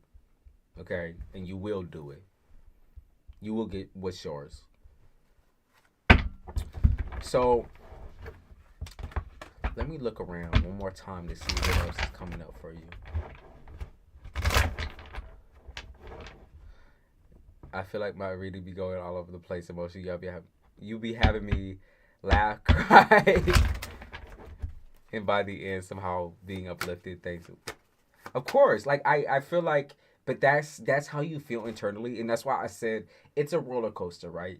Life in general is a roller coaster, but this situation that you've been going through is awakening you to different means of living, and different means of like respect for yourself, like actually caring about whether you are physically or emotionally okay, like actually looking at yourself and be like, am I okay, like, am I all right, and not hiding that shit, like being true to yourself, and also expressing that, like I said, to the people who you love the most. Telling them that things are not good, that things are not all right, asking for help, though you might not feel like, you're like, well, I can just do this on my own, or it's like they're putting you in the position of being the desperado, because you aren't desperate to heal, right? You aren't desperate enough to heal yourself. What you are desperate for, of course, is to help your kids, heal your family. But in order to do that, you're gonna need to have that real face, that real face, not the mask, not the mask. You're gonna need to drop that, like, I'm the strong and independent, and become the vulnerable and independent, the raw and independent, the creative and independent. And even on hard times, like, they're gonna remember how strong you were through these periods of times, and they're gonna remember the things that you said to them, because that means the most to them. It's not the things that you end up getting them for Christmas, getting them for the birthday. It's gonna be the things that they remember you saying and doing for them, emotionally, and within your vulnerability, they're gonna do the same thing for their children, basically, right? So those are the memorable moments. Those are the moments that impact and imprint how they view the world. And in fact, it humbles them that you're humbled, right? You're humbled into a situation now. And it humbles them to know that you're humbled, that you are going through a rough time, a rough period. It creates a very hard and fucked up but appropriate lesson of you actually pushing for the things that you deserve as well, you personally and independently. Okay, so let's draw 3 cards of the outcome for January. January outcome. 3 cards. This will be the last 3 that I'm pulling. Let's see. Page of Wands. Skating on ice. So still feeling like it's a little bit difficult because emotionally you're still kind of struggling and you're distant, or they call it indifference. So like, you know, you're kind of indifferent to everything that's happening. You're trying to shut down your emotional you know, reactions basically. Okay. Okay, 2 of Pentacles, which is like switching gears. You know, this is not what I want anymore. That's what you're saying. This is not what I want anymore. I want something different. And in fact, I'm going to be selfish enough to fucking say that. I'm going to be selfish enough to confront and say that. This is not what I want anymore. I ain't going to fuck with it. I'm going to cut you off. If you're not what I want, I'm going to cut you off. Okay? I'm going to cut you off. Last card. Playing the field. Oh, we got... Okay. Definitely got more than 3 cards. Page of Swords in the reverse. Okay, so there's people that can't be trusted in my life that I know that, you know, need to just be completely cut off or need to be removed. I need to stop letting them in. I need to stop letting them project onto me, and I need to stop allowing or letting them come in and try to gaslight me, because that's just not how it's going to be. That's what's going on with that. And then we have competition here. So competitiveness within the family line, competitiveness amongst siblings, and also I feel like you get your mojo back. Okay? So January is big for getting your mojo back or becoming very passionate. I feel passionated. That's what I picked up on, the passionate energy. I feel passionated. And also, I feel like this is because of somebody in your life. So, like I said, fire signs are going to be a primary for January. They're going to be the things that are lighting a fire under your ass, basically. And I feel like your self-worth becomes very, very prevalent in January, as to where you're actually sitting there and like, well, what do I want? For the first time in a really long time. The first time in a really long time, you'll be saying, well, how about this? Like, okay, well, y'all be telling me all what you want, all what you deserve, and all this, all that. You're like, well, what the fuck do I want? I know damn certain that I don't want to be sitting in this chair no more. I know for damn certain I don't want to be dealing with these peoples at work no more. I know for damn certain that I'm gonna leave this motherfucker. I'm gonna leave this bitch. I'm gonna leave this bitch. I'm gonna leave this bitch. I'm done. I'm done. I'm done. Done. Done, done. Done, done, done, done, done, done. That's what's going on in January. Making new words and all. I'm passionated. I mean, I can't remember what that meme actually was. I think it was like a Hispanic guy going like, I'm passionated. Where he didn't necessarily know the word, but he just said it. I'm passionated. But it's fire sign energy that boosts you up in January. Pushes you. You said done, and that reminds me of when somebody like writes down a checklist, and maybe that's something you should do. Write down the checklist type shit of the things that you need to do right now or deal with right now. Because I know you say you're flooded, but that's where I also feel like there needs to be like a literal physical, like maybe like a not a chalkboard, like it's not the 1800s, but maybe like a marker board or something like that. Like, you know how people do New Year, New Me type shit. You're gonna have that shit up on a board or a piece of paper and just be like, check, check, check, check, X, check, check, check, check. Like I got all these things done. That's what's up. They said you're coming back with a vengeance. They also said something about being able to check off or write off some of the bills or receipts that you have from health related issues. So checking off, maybe it's something to do with insurance, or being able to, like I said, check off all of the bills. So this bill's done, this situation is done, this I put on a payment plan, this I put on this. You get everything organized and sorted out. As far as I'm concerned, that's all I see. Page of Pentacles, you're working with what you got, and what you got might not be that much. But Ace of Cups, it to other people, like the things that you have, at least as far as family goes and support goes, and like your fiery, passionate resolve, Ace of Cups, that looks like a lot from the outside. That's for damn sure. And be careful with people that try to, of course, pin you down and make you feel like a shithead because you're focused on yourself.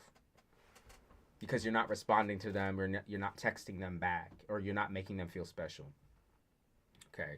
Or paying attention to the drama aspect. Try your best to ignore that. Oh, I almost knocked that shit over. Alright. That's what's up. Very good reading and very good energy. I'm going to do a little bay leaf. I don't know.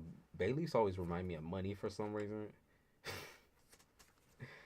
So that's why I feel like they're good for manifestation. I think it's probably the smell. It kind of smell like stripper money. Kind of smell like stripper money.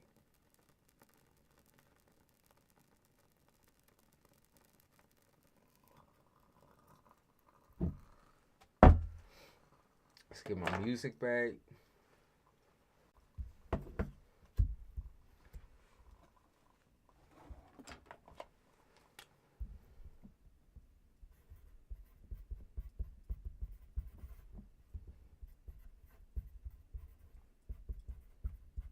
Who had the yes or no's if you're still here? Yes, you're right. I'm the leaf and burn it for money. Yep. Getting back that mojo. That's the card I just wrote.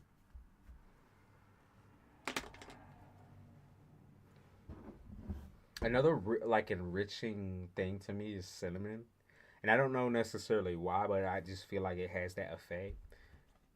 Cinnamon is such a strong smell. Like, you know, the cinnamon tea, or to have like cinnamon and eggnog and shit like that. One person I think had a yes or no. Yeah, and I'll just do that real quick, and then Miss Charita get next. Is that person still here? The person asking me about yes or no, or anybody that was asking.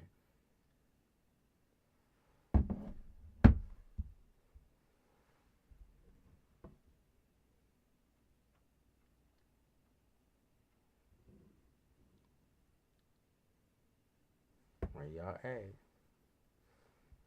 If not, like I said, we'll just keep it moving.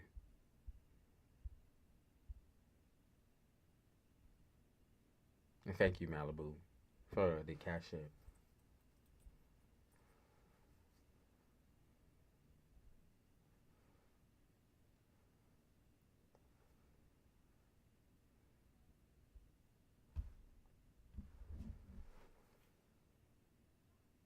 I'm still here. I can't copy. Let me see what you said there. I could just scroll up real quick because I don't think. Okay, want to ask you a yes or no. Should I be with this person I started talking to again? I got you. Okay. Let's see. Should you be here with this person, right? Should you be with this person? 999. Okay, so through the situation, I feel like someone's been humbled. I feel like somebody has been like bothered enough by y'all situation, or by how this situation ended, that they are willing to, maybe change how they talk to you. Because I feel like the primary here is the fact that someone acted like they just didn't give a fuck. They really were not involved with the emotional aspect of this relationship whatsoever, right? I feel like this caused for a lot of contention between y'all, because you're someone who likes to stay in control and know how someone's feeling. You like to know how someone's feeling. Like, you like to know that. Like, you like to check the temperature, or you want somebody to be able to tell you how they feel about you. And so sitting in that like unknowing and limbo, where the person just never ever really fucking knows and never really bothers with letting you know certain aspects about like how they feel, like I love you, or I feel like we should be together, or this and that. Like, they just never hyped you that in that type of way. So you kind of took it as a sign, for one, that it's non-committal energy, in which I feel like intuitively, M Moon, you should continue to take that route. I think that, for one, this person, like I said, while they may have changed up the words, that they're typing and saying and responding to you, I don't think that they have changed their behaviors. In fact, I feel like that was just temporary because, they, like I said, they truly were bothered by the fact that y'all, stopped talking at some point, or had problems or had issues. They are truly bothered by that. They genuinely are bothered. Okay, genuinely. The Emperor in the reverse. Yeah, Page of Pentacles. They still haven't figured their life out yet. Okay, this person still hasn't figured their shit out yet. Like, as far as like knowing what they want and knowing whether they want like a wifey or a hubby, or wanting like a girlfriend, wanting the stability or a codependent. They want a codependent relationship.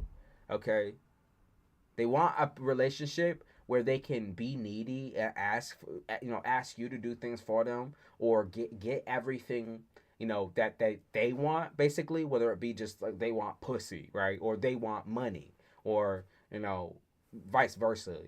Whoever applies in that situation, they just want what they want, and then they want to leave type shit. They want to be absent. I just feel like that's just not how it works, right? I feel like you're not easy. So Page of Wands, when somebody is like making a lot of mistakes like this, it's very hard for you to ignore. And I would take this as a sign.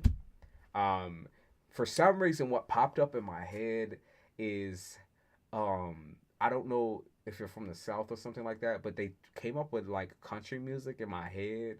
There was this song that I was reminded of the other day because I heard it in an advertisement. I think it was like Miranda Lambert. You know how she always be singing? I think she's the one who always singing about exes and shit. I don't know. I get those ladies mixed up that do country. It's like always be talking about exes, like Dolly Parton and all those people. Like always talking about doing this with an ex and that with an ex, and like don't fuck with me or I'll fucking pop your tire. I'm gonna slit your neck, pop your tires, and slice into your car type energy, and sit back drinking that beer type shit. Like it's that type of energy with you. You're very cutthroat. You're very cut and dry. You're not gonna fuck around like that.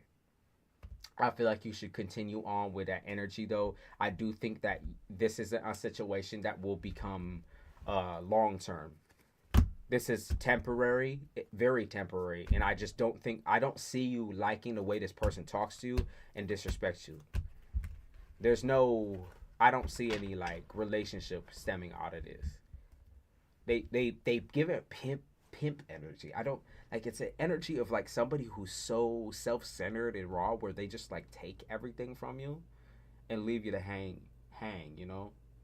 Like don't stand up for you, don't protect you at all, don't love you. In fact, they don't like females. They don't like females. They just like sex. That's what's going on. They don't like females, they just like sex. That's all. Somebody who might be involved with prostitution or prostitutes, or sleeping with women for money. Oh, I made a card dedicated to this hobosexual. If you don't know what a hobosexual is, it's basically somebody who sleeps with someone for a place to stay. They sleep with someone for a place to stay. They don't really love them. They don't really fuck with them that way. They don't really have romantic feelings for them, other than the fact that they're getting a place to stay, or they're getting something out of them. So they're having sex with them on a regular basis. They're getting their needs met in some type of way. But other than that, they don't give a fuck about them. Like they would just take that from anyone. Okay? That's what's up. It's not serious. Don't take it seriously. Don't do that. Don't do that. That's a red flag. That's a warning sign right there. Heed the warning. Heed the warning. Mm-mm. That person's a dog. All right. Miss Charita, what was your question for me? Hopefully these are charged up now.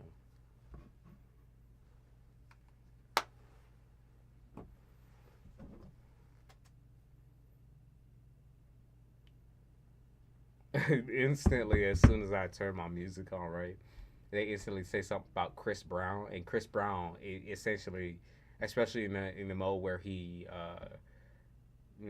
the domestic violence situation, it reminds me of the pimpy,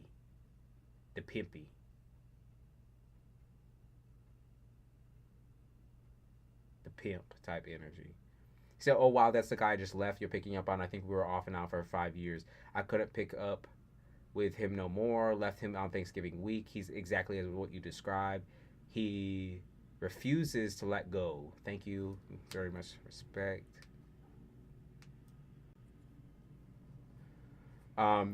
So here's the issue with that, Mr. Reed. I'll let you in a second. Here's the issue with that, right? At Moon, when you're, I mean, there's no issue with you leaving somebody because that's all you, right? You need to, in order to maintain your sanity, you basically need to do that. But when you're searching for something almost immediately after ending a very hard, toxic, and traumatizing relationship, a lot of the time what you go out and find in the dating pool is the exact same as what you've been dealing with. And so that's what I'm saying. I don't get mixed up in my readings. I know who I'm talking about. I know what I'm talking about. And I am talking about the situation that you just asked. Okay? And so if you're getting a little bit confused or confuzzled in your mind that you can't deal with the same person twice, you're very wrong. You're very wrong. Take that, heed the warning, heed the message. Okay, when shit look too good to be true, it often is. And that's just the way it is. Especially after coming out of a traumatizing situation, you will only find the same situation over and over and over again until you learn emotionally that you need space and you need time to deal with it. Okay? That you're not gonna feel no better by finding somebody. You know, you're gonna find somebody where either you bring those qualities out in them or they bring those qualities out in you. You just gotta know that situation repeats itself. Most definitely, you get stuck in a cycle because sometimes people can't deal with the emotions on their own, or sometimes people, like I said, need time. So to become stable. That situation is going to be eerily similar. It's unfortunate and it's fucked up, but narcissists never let go of their supply. Right. Yeah, I think people in general never let go of something that supplied their pain. If I'm being real, it's like, you know, you never forget those moments of being traumatized. That's what's fucked up is like with abuse or neglect. Is that you never forget those moments, right? Even if you shut them out or shut them down, they always find their way back up into your life in some type of way. Even if you can't even remember this shit, it's subconscious. So while you don't necessarily have to have a narcissist or be a narcissist to feel that, you most definitely have to be a person with a past, with trauma, with sensitivities. Like it's never going to be behind you until you deal with it and confront it or confront your pain, the source of your pain. It's never going to go away. And that's what I feel like she's dealing with. And that's what I feel like everyone she meets is dealing with. A pattern of pain. But refusing to recognize it. Not looking at the real problems.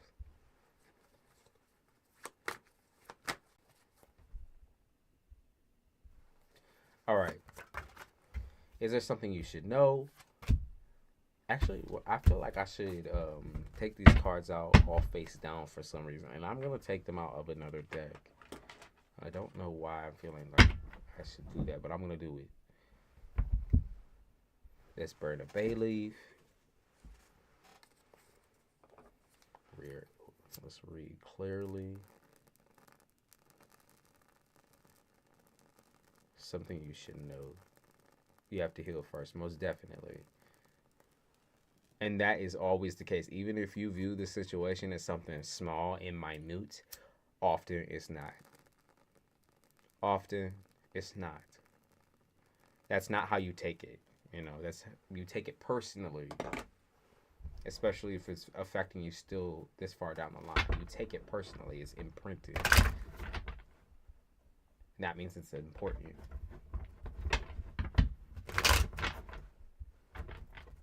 hearing you. I've never had a good relationship. They're emotionally and physically abusive. Thank you so much. And you deserve so much more than that.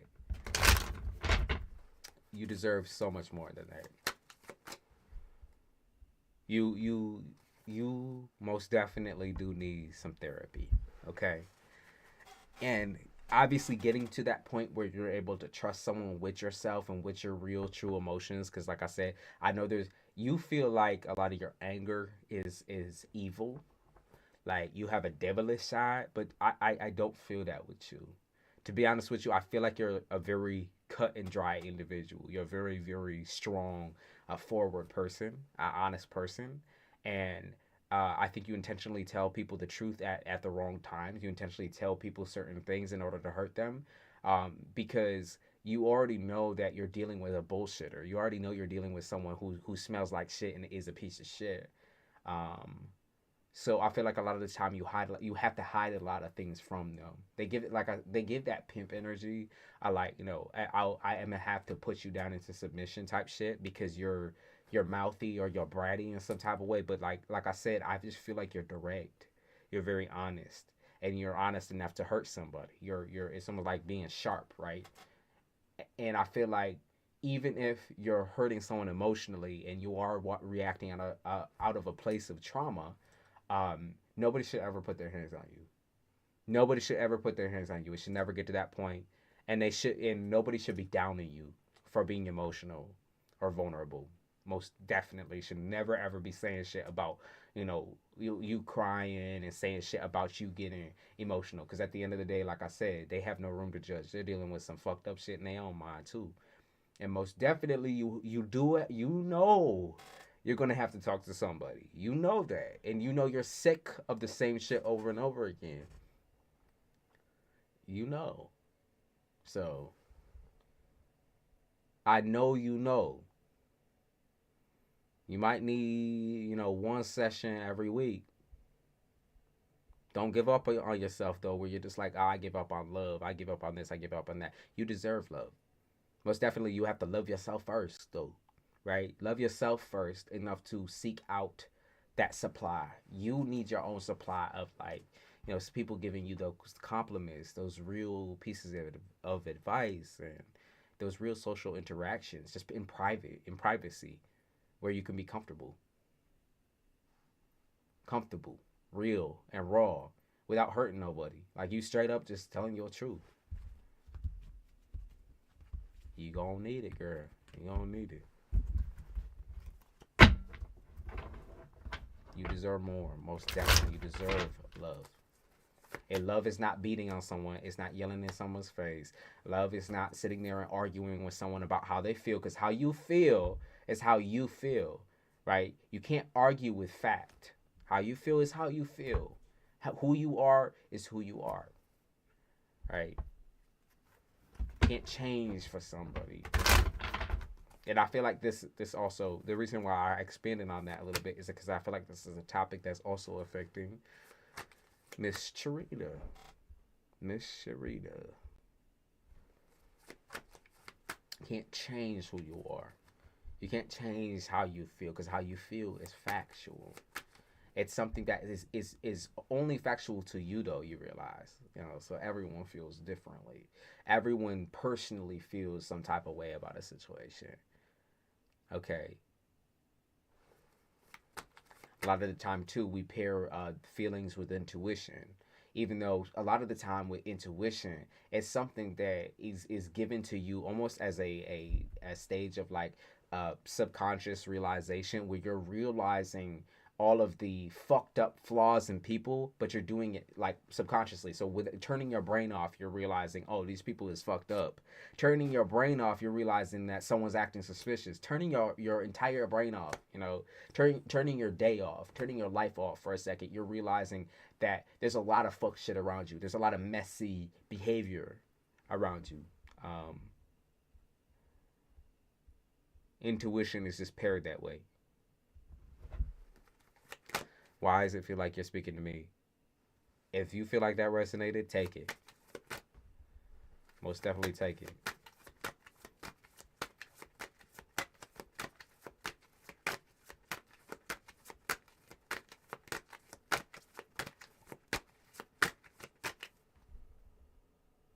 All right, Miss Rita, I'm gonna put some face down. Let's see.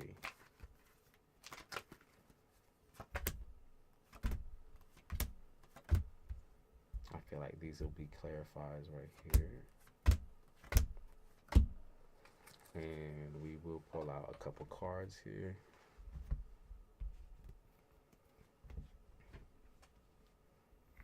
Stunting on these motherfuckers. You feel very energized. Yeah, Mr. Rita, you feel very energized about your situation. You're laughing about shit. You're very giddy. You're very giddy. You're ready. Let's see.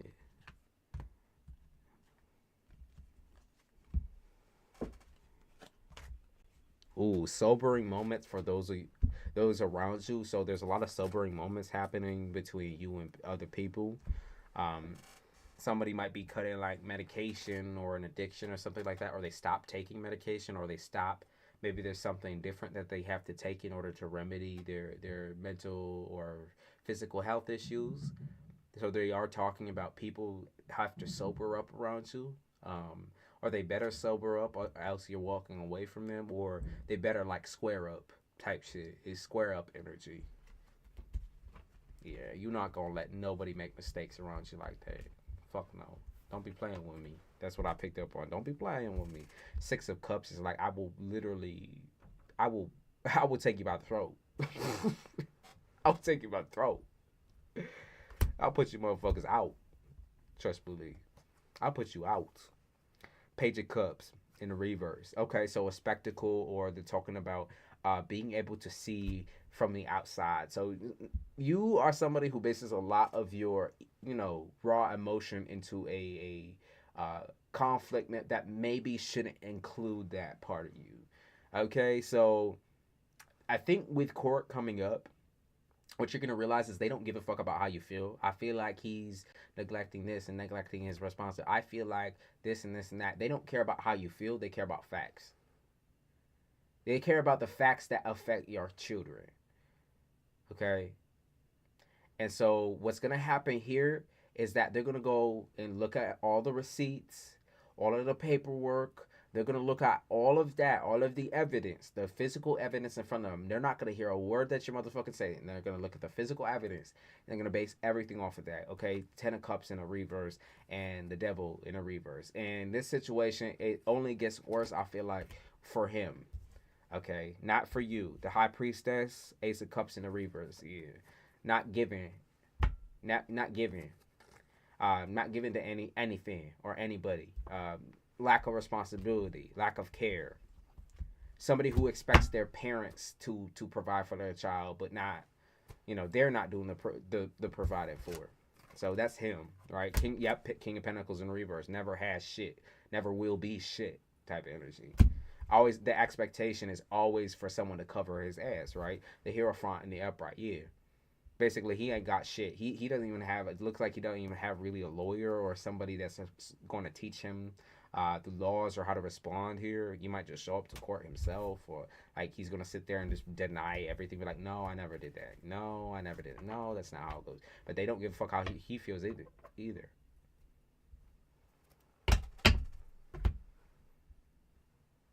Mm-mm. He don't give a fuck. Like honestly, they don't give a fuck about him. I mean, or you really, but they just care about the facts. That's about it. That's what's going on. Trial. Okay, going on trial. What they're telling you moving forward is to basically keep up the things that you want to do outside of this. Though there's going to be like, obviously they're going to supply you with the court dates and everything like that, but what they want you to continue to do is focus on your physical health, because they know that that's something that you want, and that's something that you've been wanting for a long time, that you've been wanting to improve your physical health, or like your body image, and your mind improve. So that's something that they really want you to move forward with as well. Don't be afraid of like, oh, I don't want to have too much things going on at the same time or mixed up at the same time.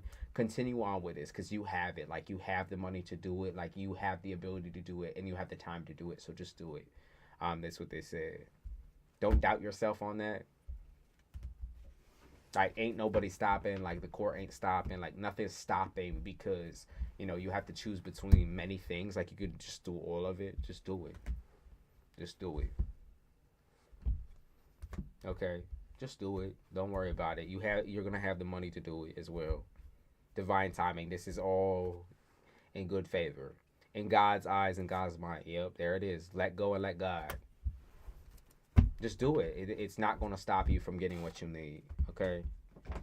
For real. Like, you will straight up, like, for some reason, I see you possibly, like, I don't know if you video calling or chatting with your legal representative, something of that nature, but you're in bed after you get your surgery.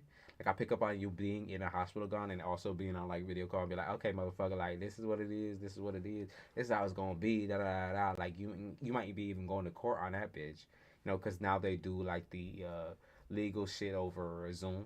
So you might be sitting there like, yup, this is how this is. You're going to be up in your motherfucking hospital bed straight. You're going to get that shit done. Do what you need. Do what you need to do. Don't be waiting. Don't be waiting. Follow through. Get it.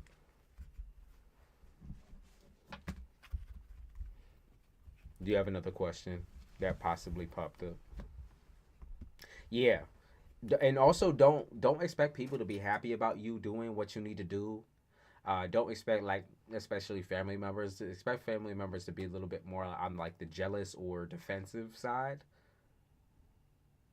because I don't think it's a matter of, like, they don't want to see you happy, but I think it's a matter of, like, they're stressed out and they're feeling some type of, excuse me, I acid reflux. They're stressed out and they're feeling some type of way, so they're gonna be mad as a motherfucker.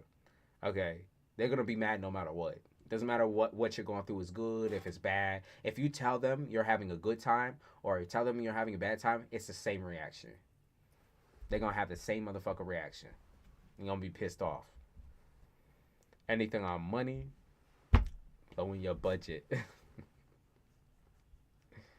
Blowing the budget. Okay, so you blowing the budget on a trip or blowing the budget on your surgery.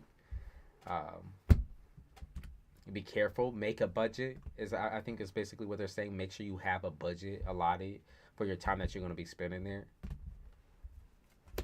Don't be, like they said. Also, don't be scared to just make it like a savings or something like that, or to continue to add into your savings to save a little bit extra possibly for the surgery.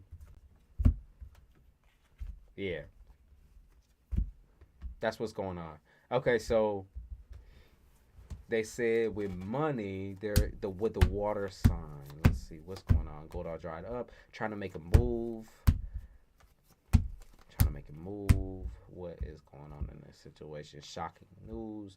Court proceedings. Okay.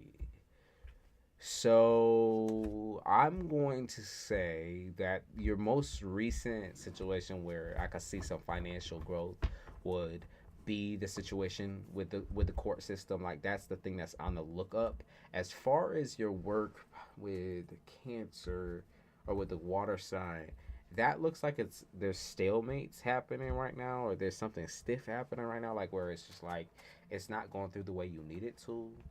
Like, it's possible that this person is a lot all talk, no action, or it's very hard for you to have stability out of the situation. So even though you're getting what you want right now, something more difficult is coming up with him. Yeah, something more difficult is coming up with the water sign.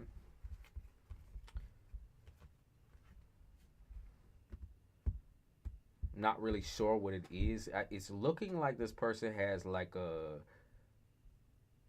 issue with spending or issue with settling the accounts. Um, issue with yeah, maybe account settlements or debt or something like that. Like, I don't know what it is, but like maybe it's like an old financial situation or taxes, or they got some back pay or something like that. So like I said, that situation is looking a little iffy to me. But I don't think it's gonna stop money coming in from you. It's just gonna go to a stalemate. So you're not gonna make any more, or it's possible that you're going to be like just stuck at a certain point that you're not happy with. Okay, you're just not happy with it. You're just not.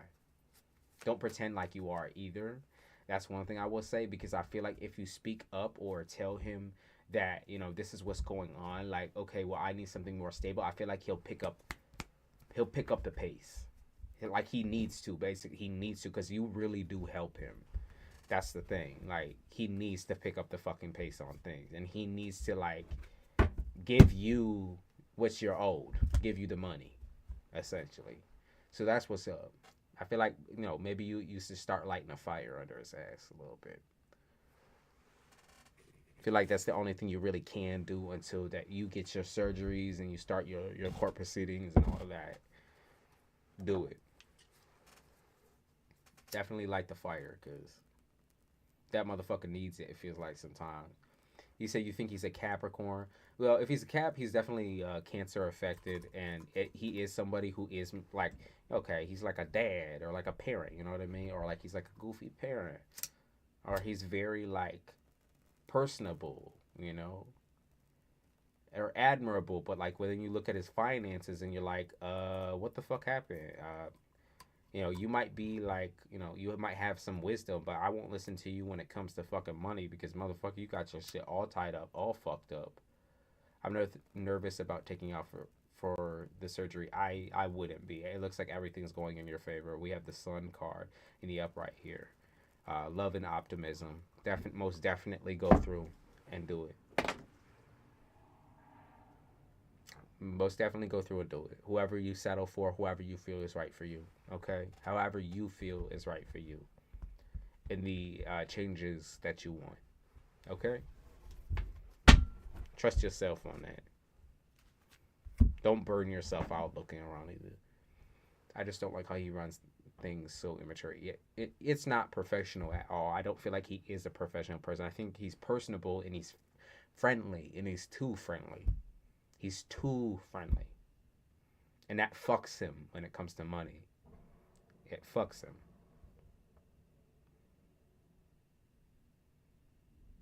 I would just want to wake up and live. You're going to be okay. Girls be dying. No, you going to be okay.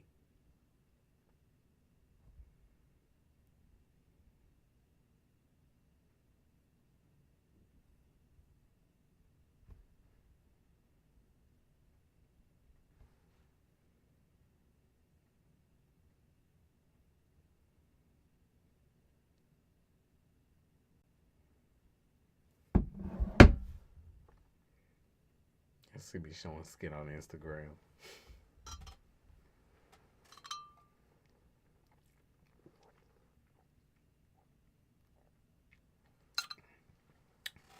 Everyone else hates him. It's because you're direct. And you're sweet. You have like a fake sweetness to you that I feel like is addictive to majority of men. I think that's why. It's because you have a sweetness to you. And because you're also very, even with that sweetness, you're not going to lie to someone. You're going to tell it to them direct. So, that's what I feel like is going on. Light a fire, girl. Light a fire.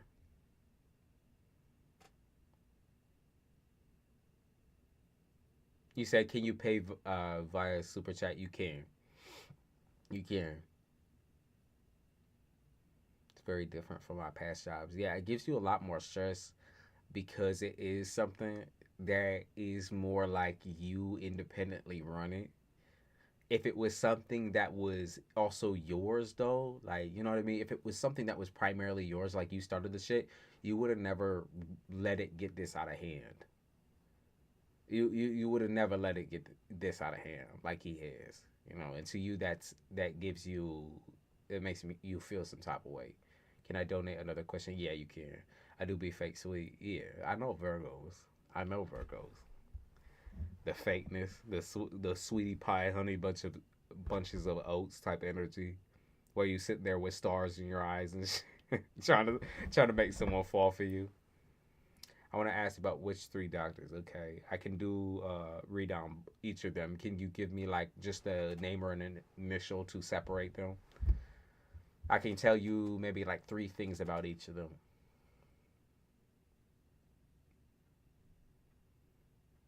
Things that you would be happy with, things that you would not be happy with.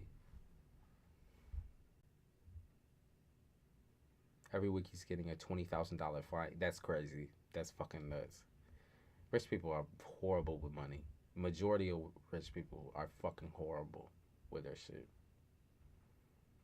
Oh my god.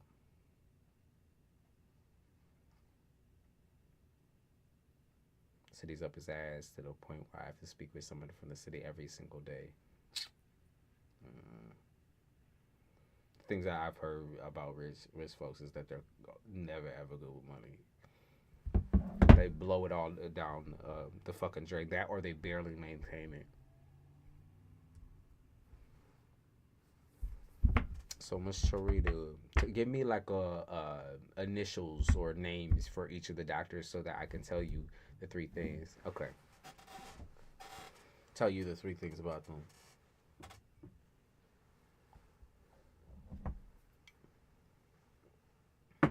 Oh, New York City.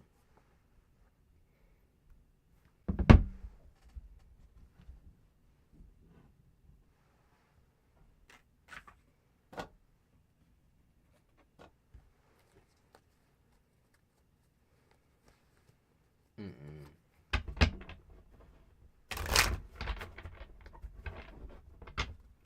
Let's see. So okay. So Calso, I think is how you say that. Calso.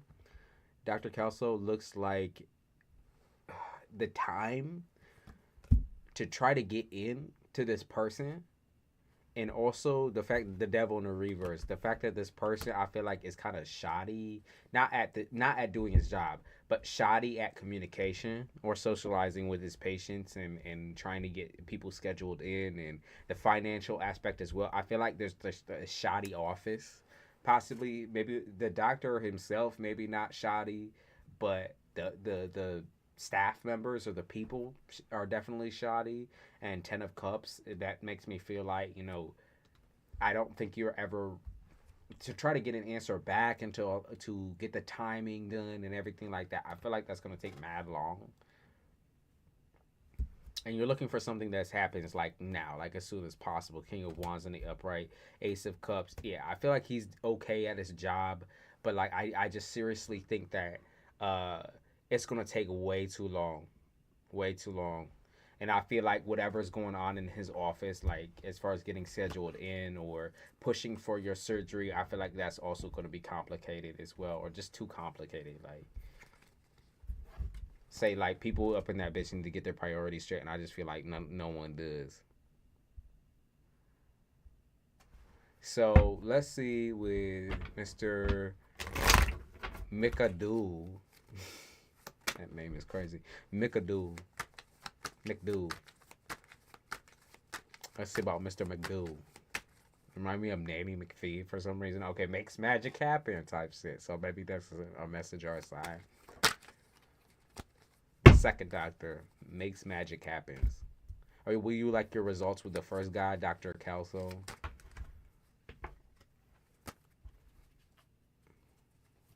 Yeah. Yeah, you would. Let's see. Mr. McAdoo. The second guy gives, I think he's a little bit of a pervert. I feel like the second guy is a little bit of a weirdo pervert. He's gonna have like a little bit of a crush on you, one-sided crush on you. I think he's a weirdo, like genuinely weird. I don't think this guy is professional at all. I think he's weird. Knight of Swords in the upright, Nine of Cups. Like when he sees your titties and stuff, or when he sees your body or whatever, I feel like he's weird. I don't like that energy. So I feel like that's a no. Keep that one off your list. Instantly, then we talk about him being weird or creepy. Fuck that. Let's see.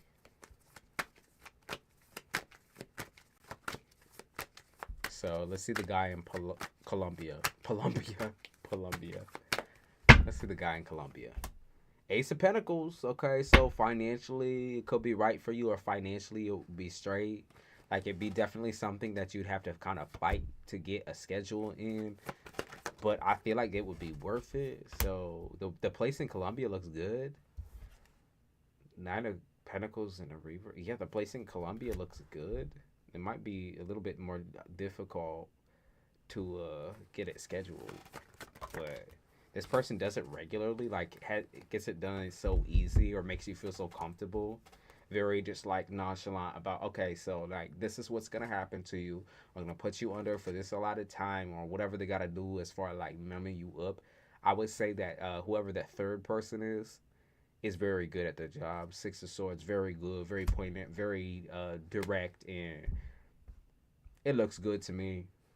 Three of Swords, like they do this every single fucking day, and it's like hard. It's hard work for most people, but even looking at that card, like they're very direct with you on what they can and can't achieve. Seven of Cups, yeah, I feel like it'd be best if you went the Columbia route. To me, it looks good. Look at that. Look at that. I don't know if you can see it. I'll try to hold it. To me, that looks good. Seven of Swords. That looks good. Two of Wands. Yeah, that looks good to me. You're gonna be in love with yourself, in love with your body. Yeah, the third person. Looks like you're gonna be in love with the results. Yep, the Devil in the upright. Page of Cups. Okay, so yeah, they would get you in reasonably too. Looks like a fast surgery and a very well done surgery. The Empress in the upright. Confidence. Looks good. It looks good to me. On the third. You'll love the results.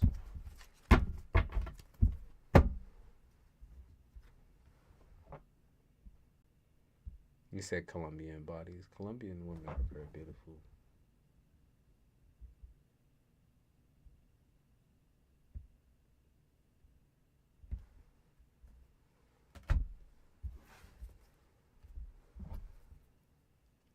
Let me get my music.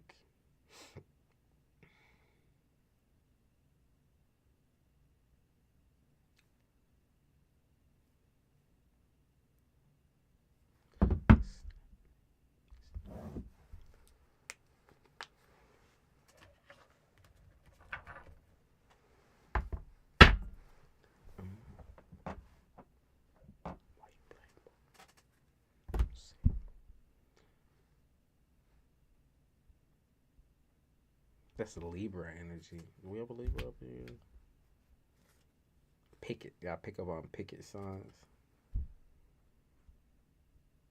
Or maybe there's a Libra trying to sit out of work. Or maybe there's a Libra that's like, I'm not doing my motherfucking work, bitch. I'm not doing my work. Motherfucker, like, trust and believe I'm not gonna do something that ain't worth my motherfucking time type. That's the energy I pick up. I'm not gonna do something that definitely not. This shit is not worth my motherfucking time. Who's the Libra? Libra is so strong in this bitch. Trying to muscle me over energetically type shit. Libra. Said, fuck all of y'all. I ain't doing motherfucking shit. Y'all ain't paying me. That's what's up. Or y'all don't give me this. That's what's up. Fuck you. And everything that you do, bitch. I'm a Libra. Okay. I see you. That energy is crazy. Run me my money energy. Very, very direct and extreme. And I feel like some people are real intimidated by you. That's why you always be causing them issues and causing them problems. That's why men love you. Especially certain types of men love you. You don't play. You don't play. I feel like you street smart and you just smart in general, like, and school smart. Like, fuck you, bitch. Run me my money. I don't fuck with y'all. I don't like none of you motherfuckers. And I'm not going to pretend I like any of you. And I feel like it's other females of the same sex. Like, I don't fuck with any of you motherfuckers.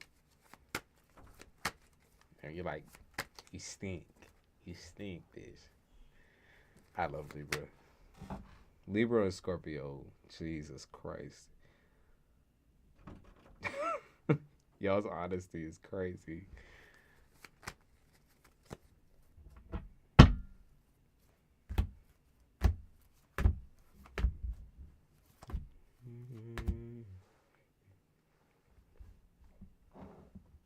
I got Libra Venus, so that's how you are in love and family, homemaker.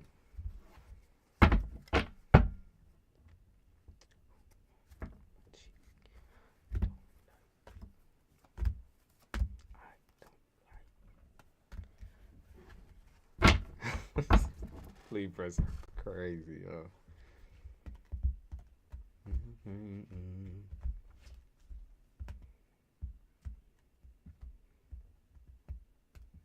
Libra is very affected by people who have their sign in the moon section. So Libra is very affected by people who have like Libra moon, for example. So Libra sun and Libra moon are like a horrible pair. Mainly because of the way they deliver, so the way they speak, the way they talk.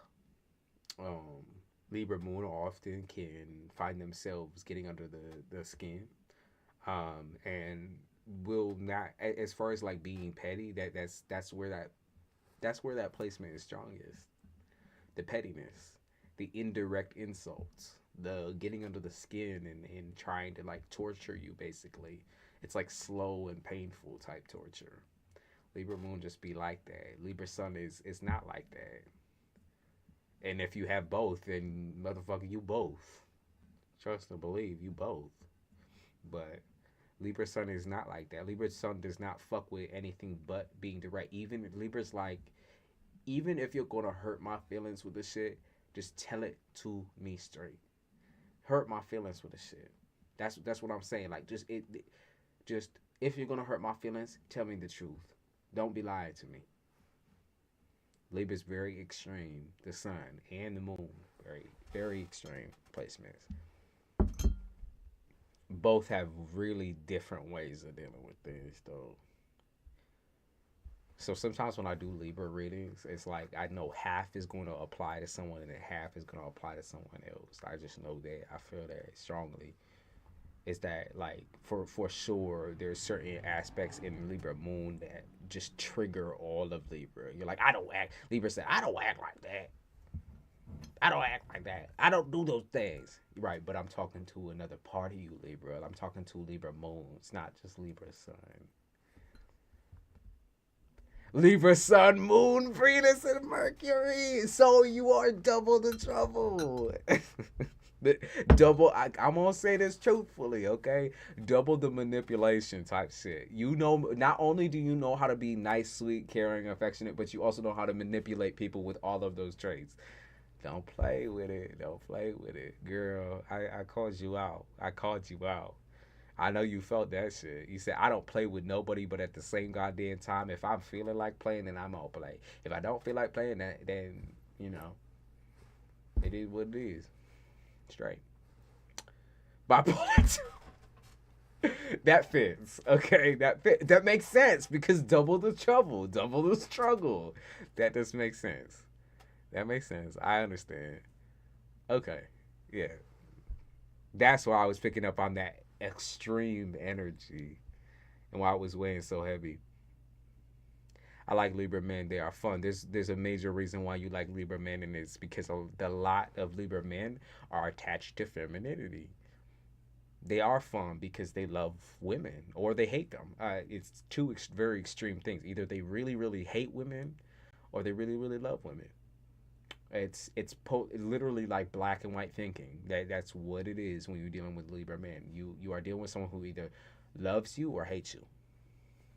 Mars and Gemini, I fight with my words. I see, I see. I'm very straightforward. Yeah, straightforward enough to cut somebody type shit. I see. No judgment in my court. I get it. I do. I'm Libra Mars, or it's Libra or Scorpio Mars, and Vedic or Western Libra or Scorpio Mars. So I understand. My words a lot of the time hurt people, and I don't even fucking know that shit. I'm just sitting there innocent like a motherfucker, and I just said the worst thing that I could have said to somebody. I'll be looking around like, what? What did I do? They're like, what the fuck did I say to you? Shit. I didn't say that. Did I? Damn. I didn't know it was really deep like that. And secretly, I do know. It's just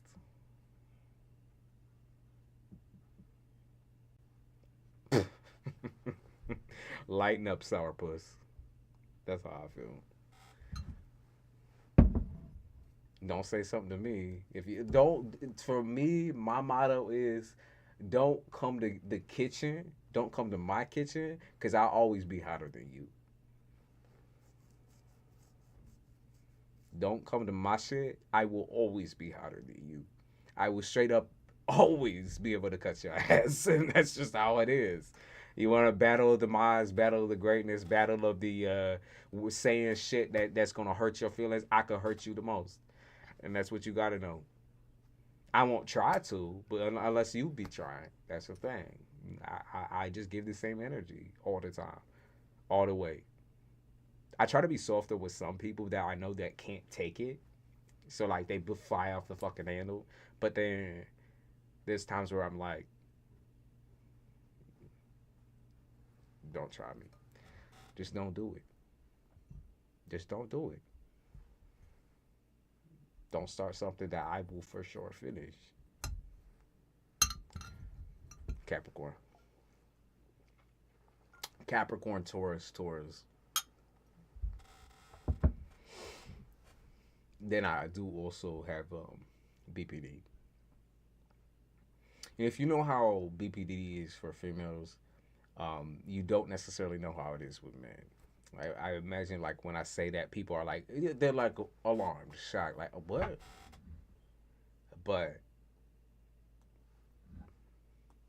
it's a lot of bullshit. It's a lot of bullshit. It's a lot of crazy shit.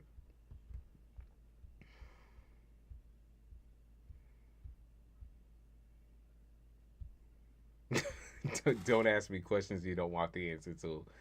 That's the thing. I could do soft delivery. So people ask me questions. I could deliver soft enough where I know that the person could take it. They'll be hurt most definitely, right? But they're not gonna sit there and be like, okay, they're gonna be like, okay, that's reasonable. But if I feel like someone doesn't deserve that from me, I'll bring all the heat. I'll bring all the fucking fire to flames, and I'll make sure somebody knows exactly what I'm talking about, right? Because I know there's a difference between tones and someone disrespecting me and respecting me. So when someone comes to the table and expects me to be sweet and nice, all the motherfuckers are just not how things go. That's not how it works. You don't play with me that way. And I just don't think that that's petty. It's not petty to like defend yourself or be honest, like cutthroat, because sometimes you just have to be. Like you're not always gonna be able to talk yourself through a situation. Sometimes you do have to fight with words, and you have to be smart enough to use your words wisely. Still get to the point, obviously, right? Still get to where you need to be.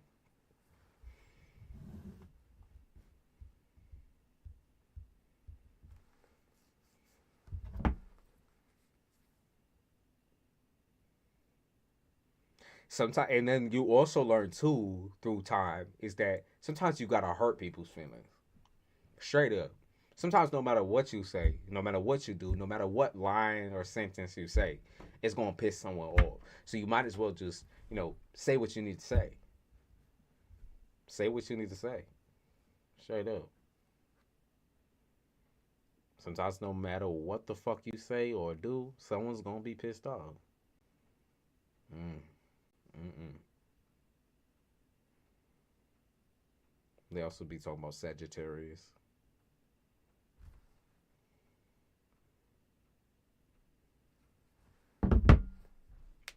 Really appreciate the yes or no. I will be back for a paid reading soon. Really like your energy, accuracy, and how you deliver the message. Thank you. I appreciate it. And that does mean a lot to me when people give me a little review of that's also a return in energy. I want to make that clear. So thank you. I appreciate it. I appreciate you and the energy. I think often kind of people get a little bit intimidated or scared because they see how I deliver and they're just like, fuck no, I can't take that shit, sir. They're like, wait, I don't have a soulmate? They're like sitting here clutching their, I don't have a fucking soulmate. I don't have a twin flame. What? You're not going to tell me about the soulmate and the twin flame. You're only going to tell me about what I'm doing wrong in relationship. Shit. Shit. God damn it. You're not telling me what I want to hear. I don't care about what I need. I want. I want. You said, is it snowing up there yet? It isn't. Not right now, currently. It is supposed to snow this afternoon, though. So it's supposed to cut loose, I think, in a couple hours here. Let me see. I'm going to check the weather real quick. I love when people panic, though. I can feel it in their energy. They're like, wait, don't expose me. They're like, oh, shit, this is live. This is on live stream. Don't expose me. Sorry, y'all. I have some eyelashes kind of in my eyes. One second. Don't want to take out my contact on accident. Fuck! Don't expose me! Don't do it! Oh, shit! And so they said, damn, they said at 12 a.m. they moved it. So at 12 a.m. it's supposed to snow, and it's supposed to rain for all this afternoon.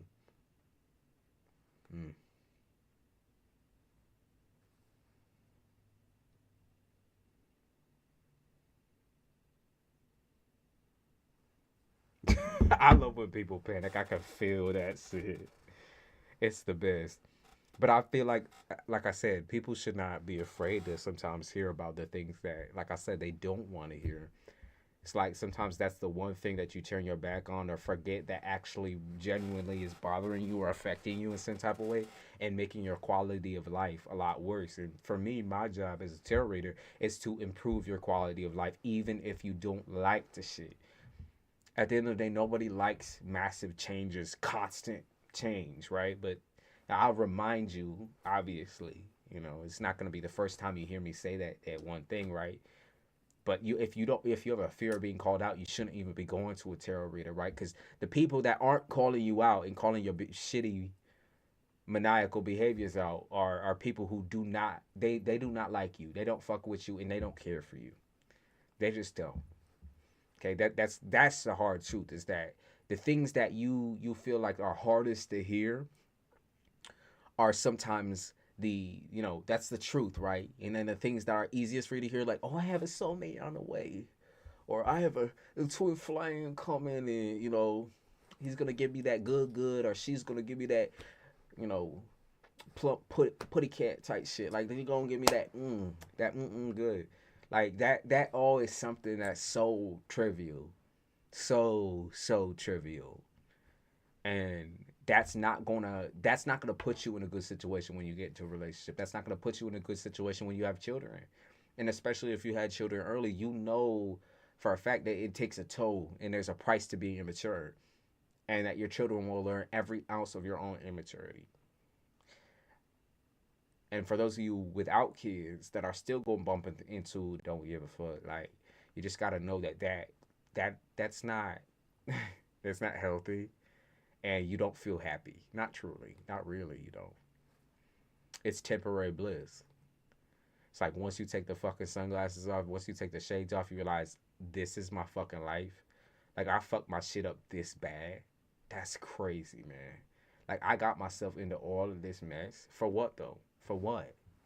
Like, did I really feel like I was living during that time? No. That shit's a blur. No. Do you remember anything? Hell no. That shit was a motherfucking blur. Straight up. You was not living. You was just moving through every single day surviving. That's what you was doing. You was surviving. Mm-mm.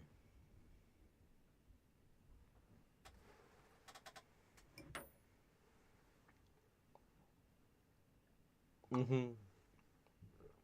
I am sin, Virgos. I am. Thank you for asking. I appreciate you.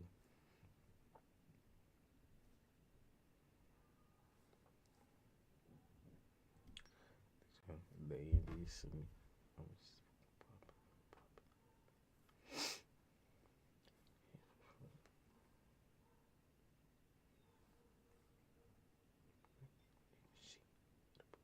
I can't believe TikTok fucking banned my ass. It's so crazy.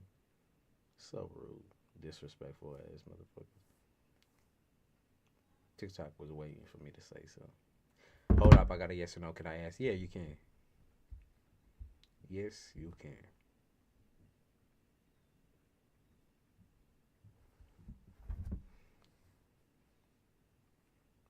Yes, TikTok shit, they're stupid as fuck. That pissed me. Honestly, like that made me laugh more than anything. But then afterwards, I was like, "Are you for real though? Like, y'all couldn't even appeal this shit. Like, this is my first time ever going live on TikTok, anything other than YouTube. And y'all gonna fucking penalize me for saying something so trivial? Like, you gotta be out your motherfucking mind." I'm like, dude, you know I'll bring fire to your app. Don't play with me that way. You know I'm entertaining. Come on now. That pissed me the fuck off. But then I'm like, okay, until the 14th, bitch, I'm just gonna get banned 2 more times. Why not? Right? I don't give a shit. I'll get back on live and try again, and then they'll wipe out my account, and then it is what it is. I don't give a fuck. That only shows me that I belong on YouTube. Can I explain my situation before posting a question? Yes, you can. Yeah. Yeah, you can. Let me skip the ads here.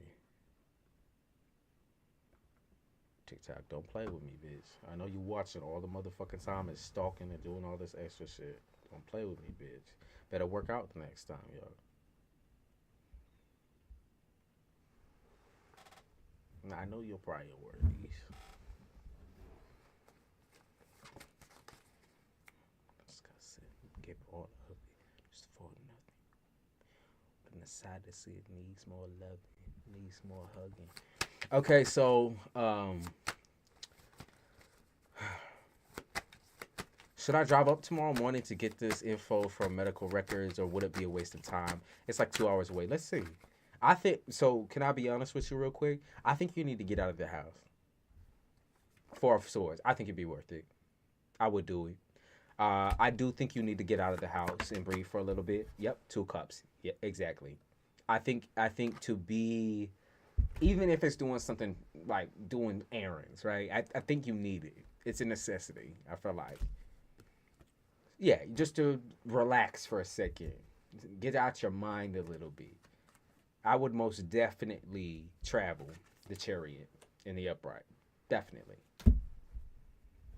It's during the time. I think it will be freeing. Okay, because I would maybe you would be able to get around and reschedule whatever you need to do for therapy, but I most definitely would. I don't think you're evading or avoiding necessarily the therapist. I think that it would feel better for you to have like those hands-on records.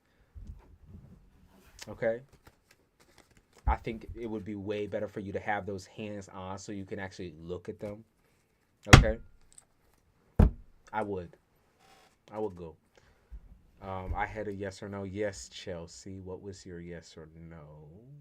Did you already post it in chat? And then I'm gonna get you sent.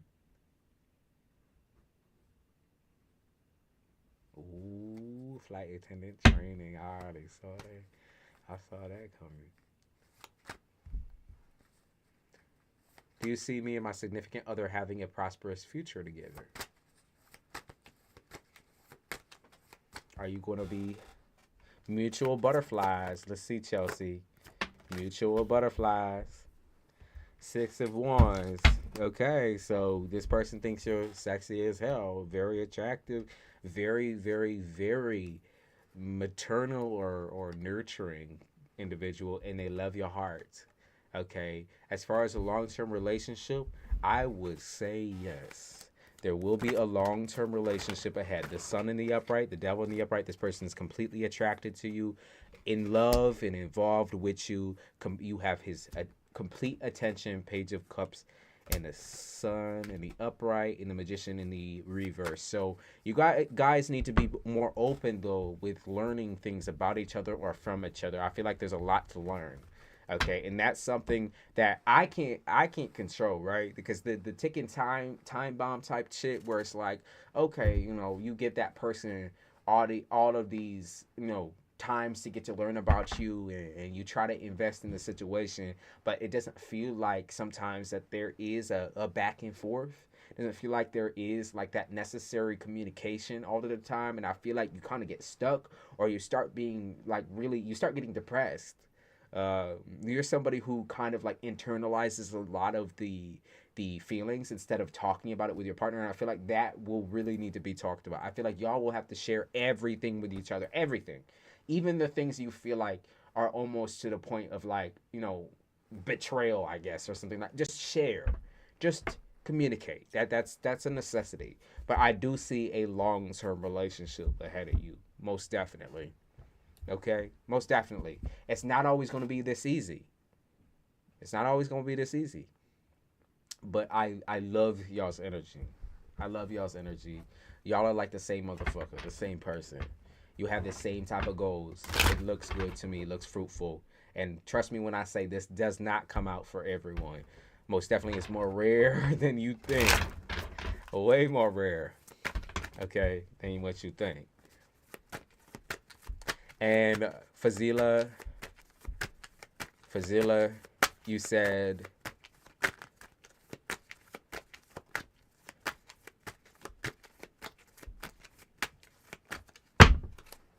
one card for your ex-husband. Why did you end up the way that you did? Okay, because this person was not in love with you. Because this person wasn't in love with you. Okay? They weren't in love with you. I feel like this person had ulterior motives. Okay? So your ex-husband had ulterior motives from the beginning, from the start. I don't think he wanted to commit to you from the start. In fact, I think he was just following along with whatever traditionally made sense. I think that this person had a view of y'all's relationship that was very dark and very negative. Five of Cups. He thought he could just do whatever the fuck you wanted and try to act like everything was okay on the surface, though it wasn't. Okay, Five of Swords is like cutting ties, or the needs to like cut all the extra ties off, or you need to tie up loose ends with this person, or you feel like he owes you an answer, even though I feel like he has no answer because from the beginning he was just playing with you. Okay, sometimes silence is the best answer, right?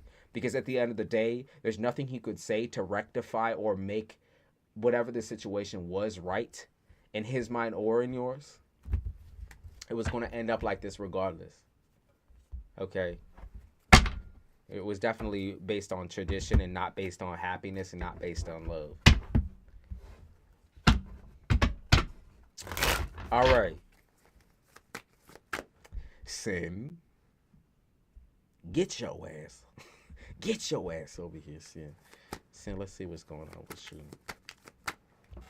So you asked me about your, let me read here. Let me read.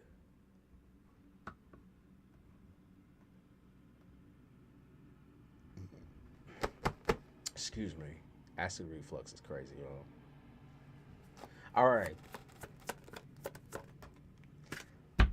January, Queen of Pentacles, you making that money, that shmoney.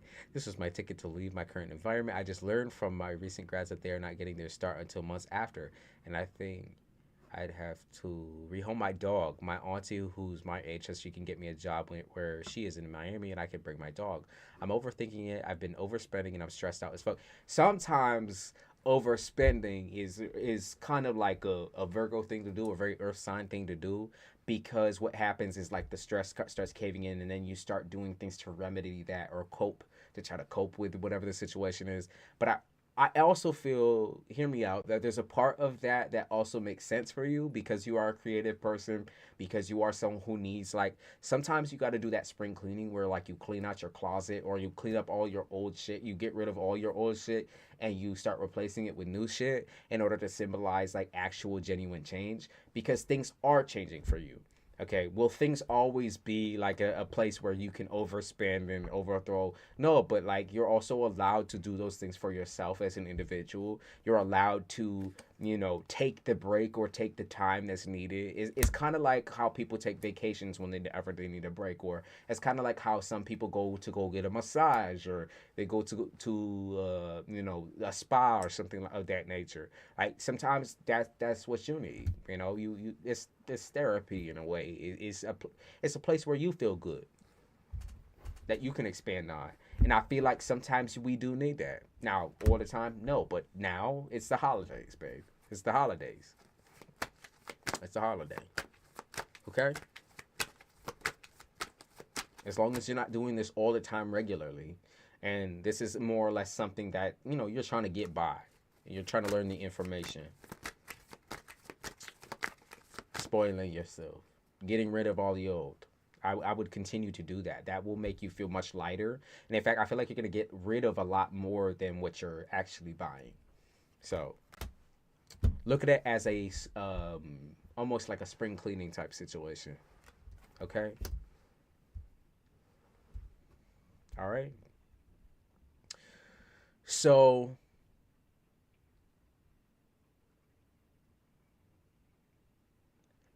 will you have to rehome your dog? It's kind of what you're thinking. Like, what are you asking for, like, the outcome of this situation? Like, how would this go for you? Let's see. Let's see. The Wheel of Fortune, Ace of Wands. You are overthinking. You are overthinking. The Wheel in the reverse tells me that, like, okay, but you have gotten to a point where you have successfully been accepted into a program that you've been wanting for so fucking long. But your mind, your Virgo, beautiful Virgo mind, cannot be happy with that. Right? It cannot be. Even though people have already given you a way out or a way of dealing with what your concerns are, you're still questioning it. You're still sitting there and beating yourself up. This is the perfectionist in Virgos, but also the perfectionism in your family, right? It's like, I need it down to a T. I need every single little detail. And you're not willing to wait on those details. You're very impatient. Right? I need the shit now, right now. The Seven of Pentacles and the Moon in the reverse. Your mind isn't really matching up with your needs, your necessities. Like your heart isn't matching up with your necessities. You might feel stressed out and feel like something's wrong, but everything is falling into place. Essentially, it's going the way that you need it to go. You need to stop getting into your own head, though. That's the one thing. Like, subconsciously, you are collapsing because you're still dealing with things the old motherfucking way. You're dealing with things how you used to deal with them. Like, when you're stuck in a very stressful household, when you're stuck with, you know, your parents, basically, and you're stuck with, you know, taking care of your sibling, or like having to do all of these extra things that you as a grown-ass woman should not be doing. You know, you should be off on your own at being that individual. Okay, so now you're kind of stuck in that mindset still. You're still stuck. You're still degrading yourself. You're still trying to quit out of your own success, or you're still trying to, like, talk yourself down from, you know, whatever you're feeling, like the excitement, right? But you need to fucking stop, Sid. Just stop. Ace of Cups. Fucking relax. Relax. You just got the answer. I want you to sit there and pat yourself on the goddamn back. You just literally got the answer back that you've been looking for. Drink some champagne on that. You know, like, celebrate. And even if your form of celebration is buying yourself new clothes, essentially, and getting rid of some old shit, fuck it. But stop beating yourself down. Stop beating yourself down. For what, though? You just got really good fucking news. Ace of Swords. You're going to have it all sorted out. The situation has basically solved itself. So why are you fighting it? Four of Pentacles. Why the fuck are you fighting it? Come on now. Come on now. I know you stressed out, you're worried, and you're very, like, you know, you want to think that everything's gonna be okay, but you get anxious, you start over talking over everything, you know, like, in order to prepare for it, you feel like this situation or the success might abandon you, or it might be fleeting, it might be something that is not forever. You get really scared of temporary situations and temporary things, but this is not temporary. This is long term. This is life changing. It's something that you will love or learn to fall in love with. So you need to let go, essentially. Yeah, because the Hierophant in the reverse, what are you learning from panicking? What new information have you learned so far from just panicking and being anxious? Spirit be calling you out. Let's be real.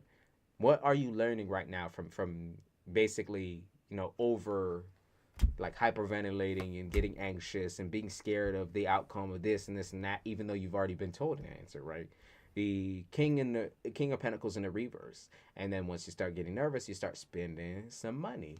Must be an earth sign thing lately. It absolutely is. I even been feeling this energy, so I totally get it and understand. That's why when Spirit be saying this, Spirit be saying this to all of us. Spirit's not just saying this to one motherfucker. Spirit is saying this to all of us. Okay, but this is for Sin. This is very, very important that she hears this. Five of Cups. You need to learn to celebrate your success. Stop beating down on yourself. Because the moment that you get into the state of mind where you could be happy about something, your tendency is to lean towards a very dark means of thinking. You start self-sabotaging. And when you do that, you start fucking up all of the things that you worked hard on gaining. You start fucking it all up, right?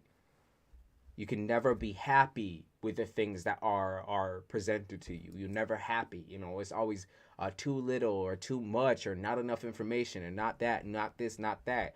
And do you put yourself into a really tough spot sometimes with expectations? Most definitely, yes. But you know that this is going to be life changing. You know that this is going to be good for you. You know that it's going to be healthier for you. You know this is where you need to go. You already know that. That's not something that's you, like we've been talking about this for mad long, right? This is not something like you just said. You've been wanting to relocate for mad long. So it's just you need to stop beating yourself up, okay? You need to. And I know it's hard. I know it's really difficult. And I know you're like, well, like I still don't know a bunch of things, and like I can't plan for this, I can't plan for that. I just have to do it. Well, if you just have to fly out of the motherfucking nest, you better make sure that you're not sitting there in currently in limbo, right? In stopping yourself from leaving your parents' house, or stopping yourself from leaving your tough situation right now. You need to stop getting in your head. The paranoia and the stress that you feel is not yours. The paranoia and stress that you're feeling is your family's. That's not yours. The part of you that really wants to get out and essentially fly off into out of the coop, that's you. The shit that's like stressors where you're like, oh my God, like I gotta do this, I gotta plan for that, I gotta do this, I gotta do that, like just over stressing, that's all them. Okay? Because you've been knowing about the situation for a long time. You've been doing the research. You've been knowing how this was gonna go. So don't start self-sabotaging and say you can't do it. Don't start saying, well, I'll just stay here for a little bit longer. Don't start doing that shit. Don't start doing that shit. Or try to let your fucking parents convince you to stay there. Don't start. Even with my move, I feel this situation wholeheartedly. I feel it's like moving down south. I feel this wholeheartedly, where it's like I keep letting things get in my way. I keep letting this and this and that, this payment or this person or this and that. But no, motherfucker, you just gotta go. You just gotta do it. You just gotta do it. Stop over stressing. Just do it.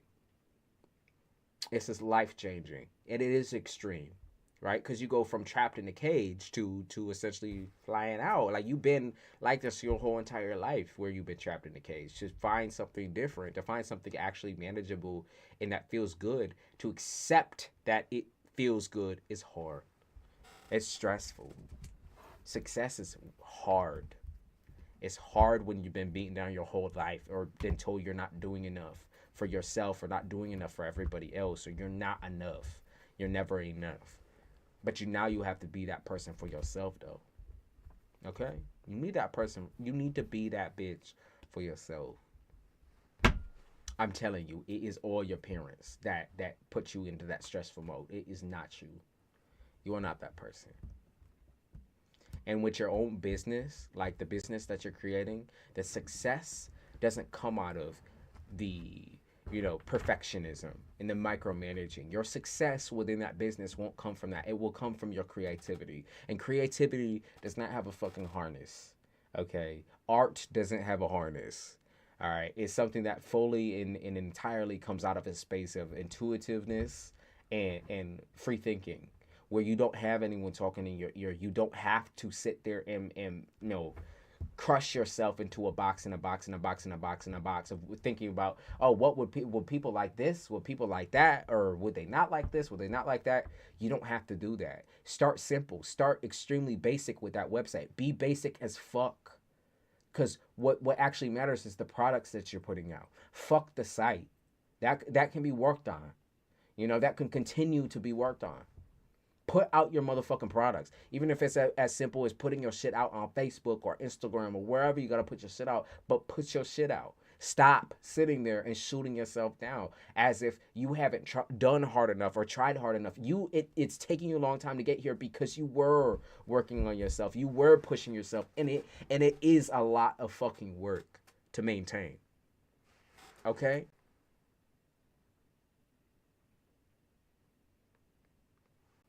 Okay? This is an earth sign thing. I know it is. No, start basic. Stop trying to jump the fucking gun. You just got your freedom. Hold on to that card for a minute. Hold on to the get out of jail free card for a little bit. Digest that. Really understand that.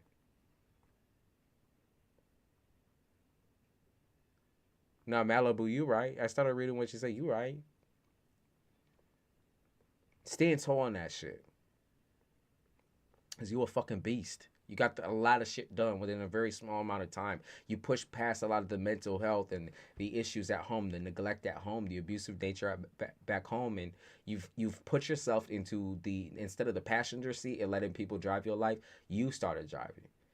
So be proud of yourself for that. Keep it fucking pushing, but don't overstress. Keep it simple. This is new.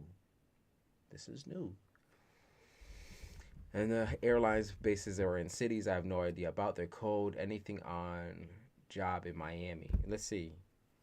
Is there something on job in Miami?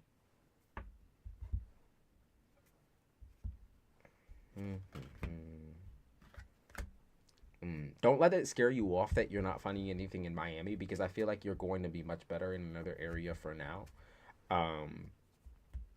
I think that, yeah, you're going to be much better in another area for now. As far as the right direction to go, get as close as you can to Miami, but don't hyper focus about the fact that you're not straight there, like you're just not right there. You're going to be able to be transferred and everything like that. That's what it's looking like. So I wouldn't necessarily worry about you not being in the direct place that you want to be. Maybe it's a matter of, you want freedom, and you're kind of going to have to take that slower route than what you're looking for. Just for now. I don't think that this is a forever thing, and I most definitely think this is a slow start. Okay, but then once it snaps off, once the handle flies off type shit, you ready, and you're where you need to be. And currently, right now, it's just the beating yourself up thing that kind of stops you from imagining better situation and a better life for you. Okay?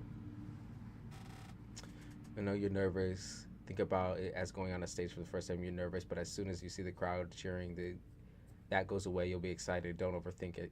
You got this. You're right. My aunt says she can get me a position in a healthcare company, and I can bring my dog. Let's see. Can she? She would. She would do that. Most definitely. She could. She's not lying when she says that. But I want you to really push for what you want. Okay? Not what you do not want. If that's not something you want, then don't agree to it. Don't just say, okay, this seems okay, oh, she's got it. She's got it under control. You've had people control your life your whole entire life. Okay? You've had other people be in control of your destiny and where you go your whole entire life. If you could organize something with her where you guys both can mutually agree, that'd be great. But if the healthcare company situation is not what you want, do not agree to it. Okay? That's my suggestion to you. Don't agree to something just because it seems like it's the right direction or the right way. If you feel it's not right for you and you don't want that, or you're gonna spend way too much time focusing on the healthcare and stressing over the healthcare shit, then don't do that.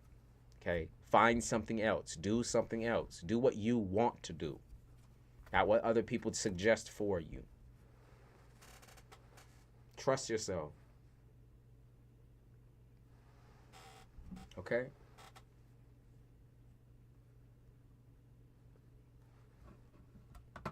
You said it's two family members actually, and one of them, she would hire me. It would help me move. Okay, like I said, if you feel like it's the right direction to go, where you're like, okay, well, this would really help me, and I wouldn't mind doing it, then do it. If it's something where you're like, no, but I don't want to do healthcare, I don't fuck with that. Don't be that person that's like, well, sometimes we gotta do the dirtier jobs, or sometimes we gotta be, sometimes we gotta be those people that, start with the lower position and work your way to the top. Not always. It's not always like that. Don't undersell yourself. Okay? Don't undersell yourself like that. Check out the pay, look at the pros and cons of the situation. Imagine yourself in a position of balancing the load of the healthcare shit and also balancing what you really want to do with yourself and do with your life, and decide if that's the right route for you. Don't let anyone else be like, the magic convincing type shit. We're like, oh, well, if you did this and did that and did this and did that. Like, they have suggestions, yes, but that doesn't mean it's always the right way. And I think the reason why I'm stressing that is because there is something else. Okay? I don't think there would be, like, I would say, yes, fuck it, if it looked like the best situation, but I don't think it is. Okay? I know, like I said, you're not secure. You feel incredibly insecure, in fact, about what you're doing next, and asking for advice and asking somebody who knows the area or knows, you and knows your situation might sound like, on paper, a good option. Now, do I think living with her would be a bad idea? No, no. But I feel like from now on, it's you making the choices and calling the shots. If you feel like the healthcare situation will be good for you, and you can just simply not find anything else as the time comes, to do what you need to do. Okay? If you find something better that is not that situation, don't agree to it. Simply fall in line with what's better for you and not what's better for everybody in store, everybody else. I know you want to take your dog, and that's a priority. Okay? I know that's a priority. It's hard to be creative with my situation, but don't give up on that. Okay? Don't give up on that. I know it's hard, but you will make it work. That's why I said something about the healthcare situation. Like, okay, so with that job, that'd be probably incredibly temporary, because you wouldn't be able to do the things that you want to do, especially with your job, like the things that you're trying to aim for in your own professional life. You wouldn't be able to do those things. So don't sacrifice one for the other. You're like, oh, I got to sacrifice some of my freedom in this. No, you don't. No, you do not. You will move. You will get there. You won't have to sacrifice a motherfucking thing. You do not have to do what anyone says, in fact. You can just do you. Take your dog. Okay? You're going to find the perfect situation for you. That's a guarantee. They don't say nothing. All they be talking about is your doubt. They don't say nothing about you failing to find the right direction, because it's right there. It's going to be there. Okay? When you need it.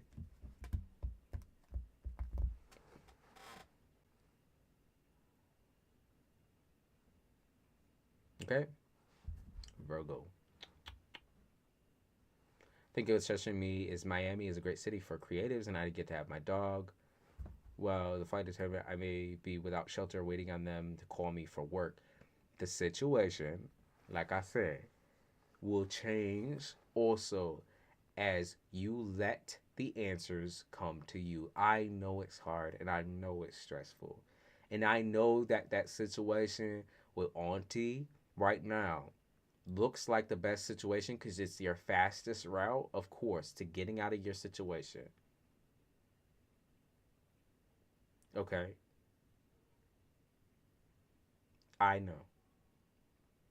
Wait for the answer back from your school and then make the decision. Or from your situation, just wait for things to play out. I know it's scary. Wait for that call.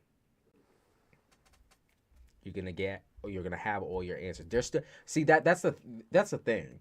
The parents are still talking in your fucking ear, and you're still basing a lot of your choices off of the parents. Your parents have never let you have any sort of freedom. Your parents still want you in that motherfucking cage. In fact, they know it makes it harder for you to have an animal also, you know, for you to actually have something that you care about that unconditionally cares for you. They know that makes your life harder. Okay. And more difficult. But that's also why they won't take her on as a responsibility. They know what latches you down. They know.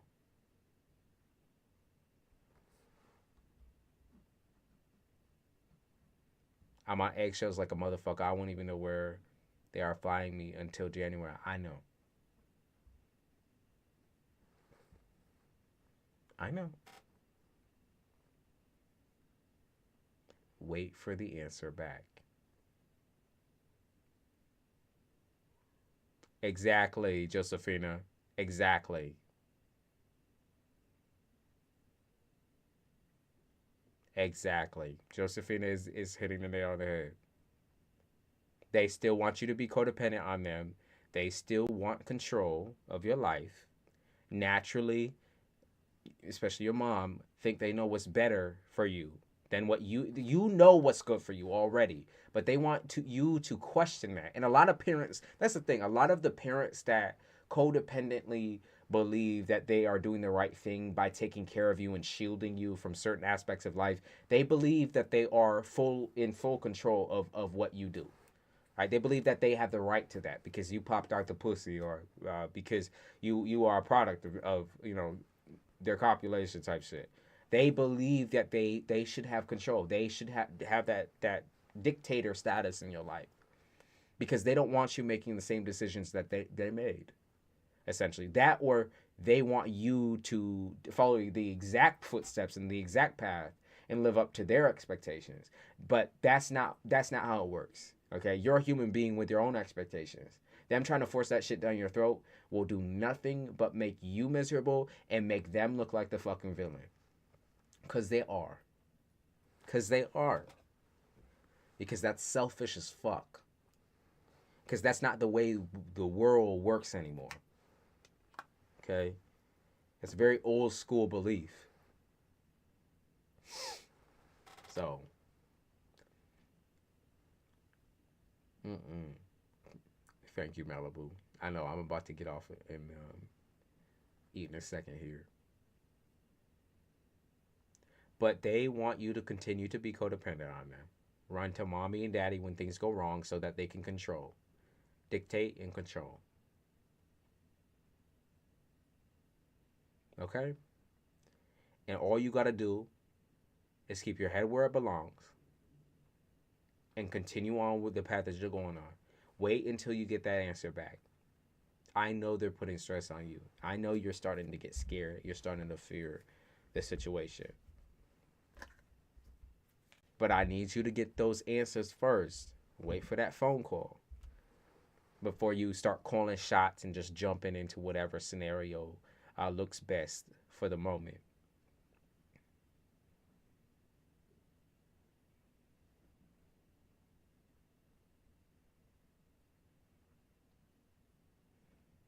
And yeah, they think the military is best, especially for how women are treated in the fucking military.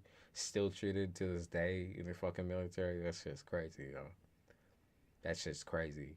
Talk about if you have a low self esteem, you're gonna get even lower in the military, and you know that shit's not good for your mental health. That shit kills you. That's why majority of them come back even without seeing the motherfucking even without seeing people die or anything like that. You know what happens when they come back? They're all fucked up. They're all fucked in the head.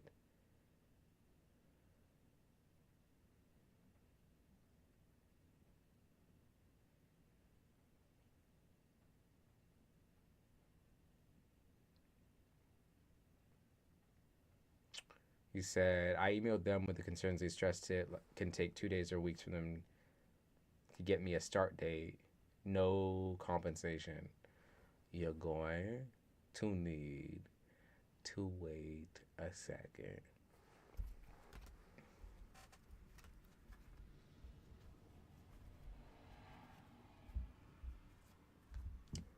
Finish that call up and then make your decision. Don't let your parents make you panic.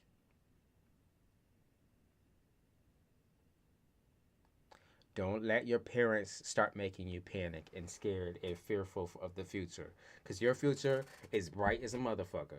And you don't deserve to be this upset and uptight about everything that's going on in your life, because you're supposed to be happy about it. But they keep interrupting that happiness and making you dissociate and making you instead stressed. That's the way they deal with everything. Okay? You're just internalizing the same shit that they do. These hoes be pressed their regular jobs. I can't imagine being in the military would be dangerous. Most definitely it would be. It's not good for anyone. Never has been. And people will lie and tell you, oh, I learned discipline, I learned this, I learned that, I learned respect. And maybe you did, but it was through a situation of that created more trauma in your life than necessary. Let's be real. Created a second layer of fucking trauma. So not even only are you dealing with the things from home, you're also dealing with the things from the fucking military. And I respect the people that do go in, but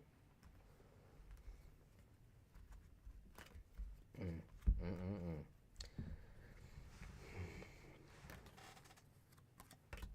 You're gonna be able to take your dog with you. You ain't leaving your dog behind. I promise.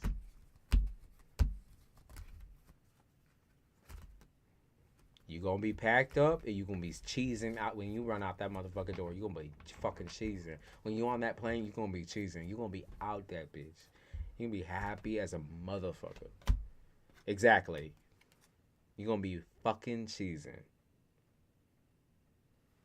It'd be way too much, but they rejected me regardless. Exactly. So it is what it is. Cheesing. Cheesing. Stop playing. You said, I want a dog. You gonna get your dog too. Cheesing when you on that plane.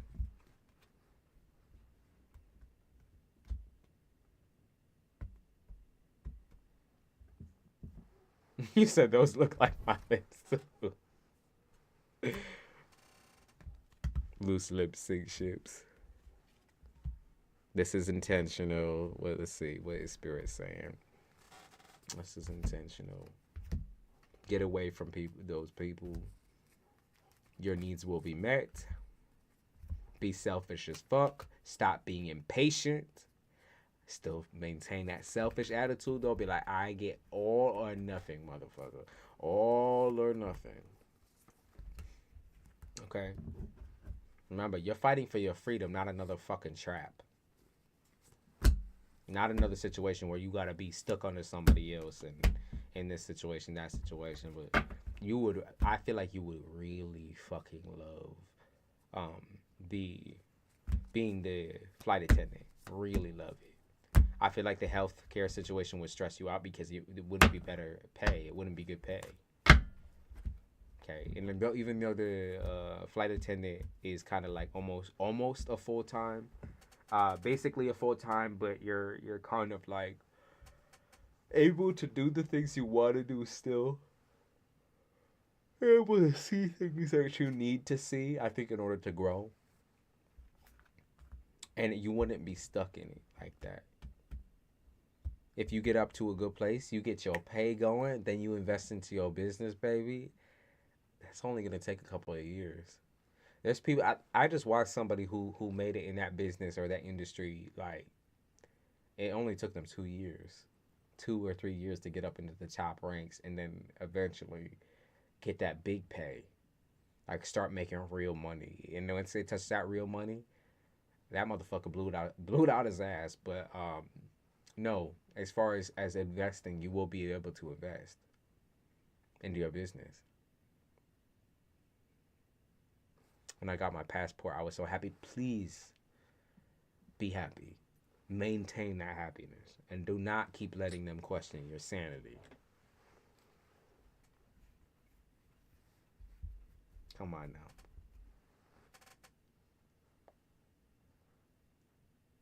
And good job, Isabella. I did see what you said. Yeah, saying you gonna do it. You already there though. Like that's the fucking thing. You already fucking there, and you're sitting in a crisis in your own mind. That's not even real, for real.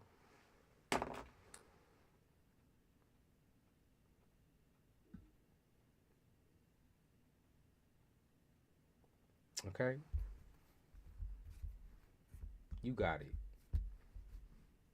You are. I want to stress the fact that you are enough to have everything that you want. So stop doubting that shit. Goddamn Virgos. Yeah, goddamn Virgos. Think what added on my stress was getting into a car. What?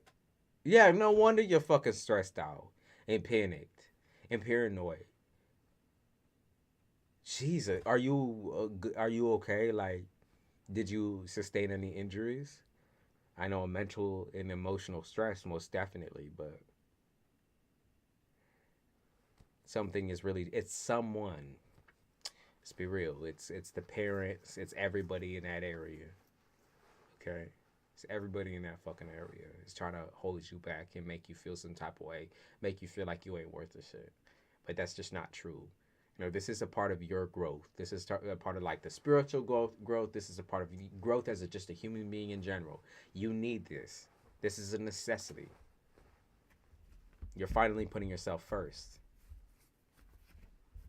Okay? And now you're getting like the stage fright, like Malibu was saying. You're starting to get stage fright where you're like everything is going wrong. Like why is it going wrong, or why is it so stressful? Why is it this? Why is it that? Instead of looking at the situation as it is, which is freedom. You are essentially leaving this very, very toxic, neglectful dynamic with your family into a much better chance into starting your own business and becoming this individual that could be the entrepreneurial type and making that money. Physical therapy this week, but I saw that energy wants me to be down bad. Yeah, most definitely. You are correct on that. You're correct on that because this is a really, really big moment for you in your life. Extremely big. It's not something that, is going to be small. It's not going to make a small impact. It's going to make a very large impact. And so everything leading up to it it's going to feel like you're on fire. But truthfully, you're right where you need to be. And you're doing all of the things correctly. Okay? And I'm sorry that you got into a fucking car crash. That's actually really scary. And I'm glad that you made it out and you're able to recover. Like,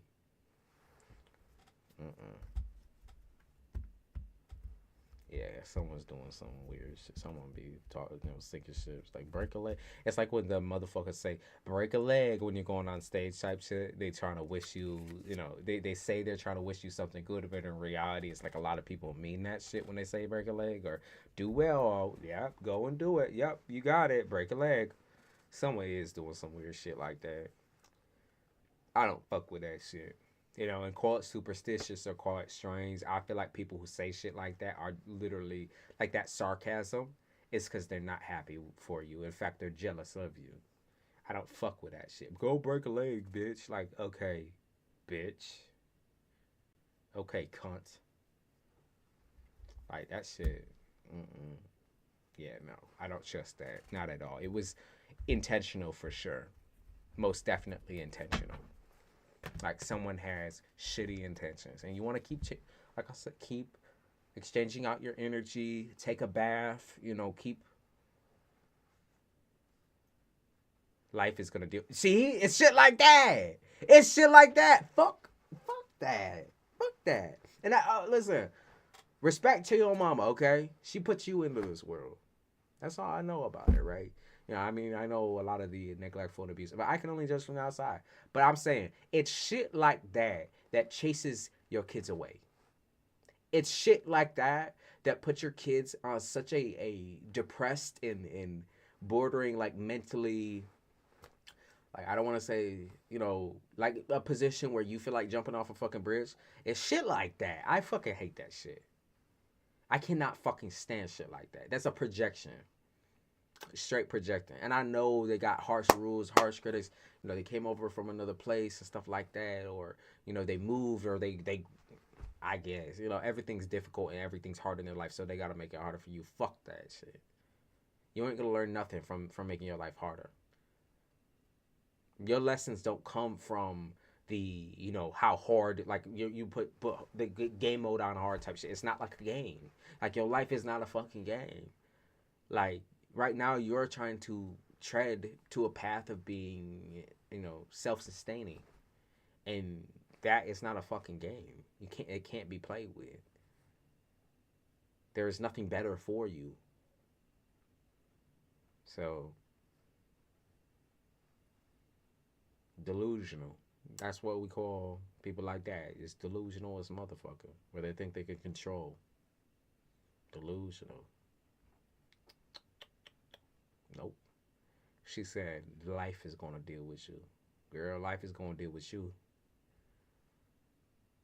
She shouldn't be saying karmic things like that, because that ties her to something too. Because once you break out, once you leave, just watch.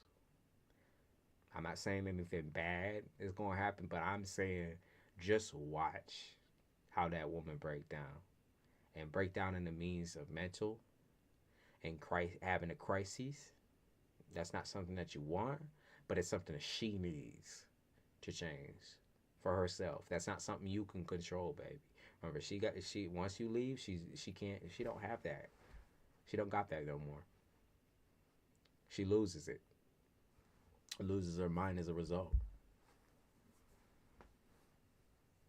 She's got to find something else to fucking control, or she has to knock it the fuck off. Stop trying to control people. Stop trying to treat y'all some type of way, because she feels like she's teaching you the best route, even though she fucking not. And if anything, you are going to be the best example in your family as somebody who has succeeded and surpassed all expectation. And you will also be that person who, you know, shines light on the fact that everything that they do is false, is fake, it's fucking fake shit. And you will also be the person that teaches your siblings, okay, your siblings. My grandma feels like when I leave my stepdad. It's even that shit too, babe. That shit too. That shit too. Okay, Sin? It's not just them. It's other people too that be wishing ill will on you. Okay? And grandma, thanks for the information, but it's not your motherfucking problem.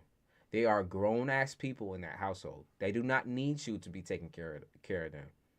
They are grown ass people in that household. You're not a fucking babysitter. Okay? You got to move on with your life now too. When you leave, you leave. It's that simple. Don't overthink it. Don't overstress it. And don't be focusing on what grandma love you, Nana. But shut the fuck up, Nana. Like, just be real. I love you and respect you, Nana, but shut the fuck up. You know what I mean?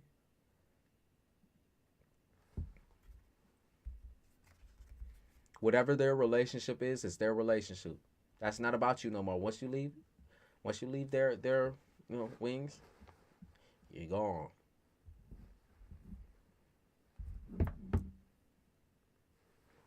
That's how I feel about it. Everyone else can shut their fucking mouth. You got a life to live now.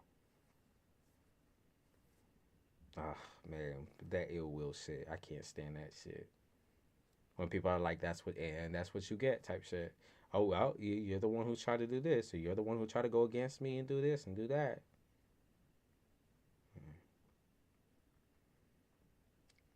and try to demean you and make it so you're like weaker or smaller than them. You're not.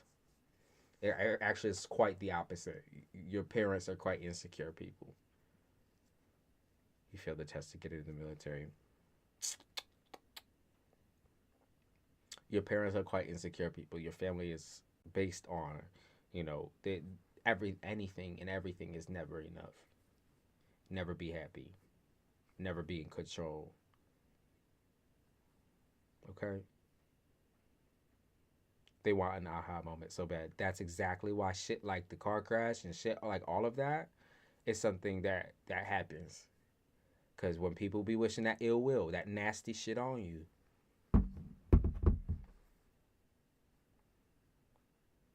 it's intentional.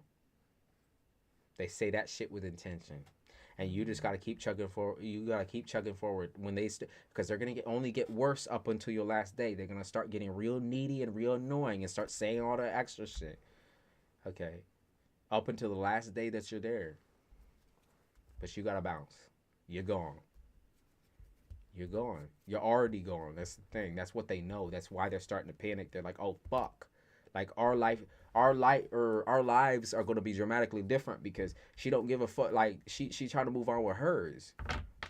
Why is she trying to move on? Like why can't we put a cap on her shit? Why can't we make her a zombie again? Why can't we control her anymore? Like why is she getting out of hand? Like why is she arguing against us, or why is she walking away? Like oh my god, they're panicking, right? They're panicking. I'm getting me 5 jobs. Fuck that. Exactly. Exactly. That's exactly what I'm saying. That's exactly what I'm saying. See? That's the shit. Save up. Save your money. Continue aiming for what you want and what you need. Don't worry about what they got to say. Fuck all that. That's none of your motherfucking business. Keep your nose right where it's at right now. Stop letting them dictate and control you and making you stress. And they know if I cut them, if it's just that. We just had a convo. Exactly. Okay. They will fly off the handle once you leave. But that's not your business. Not your problem no more after that. There's nothing to heal there because they've already ripped it all up. Like it's just like, you sat there with an open wound for mad long and now it's festering. And now you gotta go somewhere to heal it. You gotta go to the hospital to go heal that shit. It's not gonna fucking heal itself when it's still festering. You know what I mean? It's still present in your life. It's still there, trying to take control and try to fuck with you and fuck with your mind, your body, your soul, all that. So you need to leave. You need to go and you need to heal. And until you heal, you won't be able to stomach those people. I'm letting you know that now. You won't be able to stomach them. You won't be able to tolerate them. And in fact, you're going to start rejecting them completely and entirely until you can handle yourself in your own life and get yourself sorted out. And then once you are ready, you can come back and you can decide what type of relationship you want with them. Because they can't force that shit on you anymore when you're not underneath their roof. That's what's up. You're not no zombie no more. I'm gonna make some pasta. I'm hungry as shit right now, and I'm gonna get up and go eat as well. The greatest podcast in life. Yeah. That's true, very true. I've gotten better at it. They for sure thought that they could do this shit to you forever, though. That's the thing. But that's just not who you are. They thought they created an obedient child.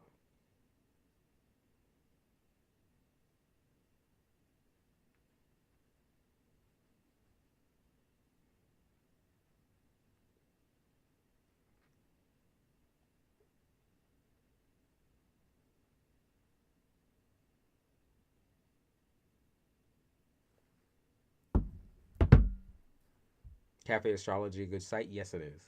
Yeah, you would get your basic Western um, situation. Where's the Capricorn? You would get your Western chart, and I believe they also do Vedic in one of the other like in the drop down menu, but I'm not really sure on that. There's another website that does Vedic as well.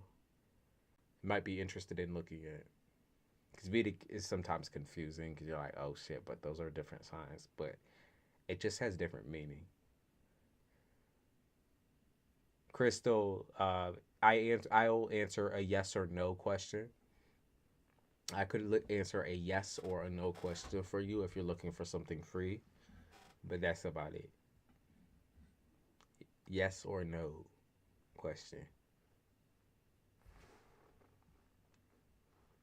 If you're gonna get a paid reading, then just let me know prior or beforehand.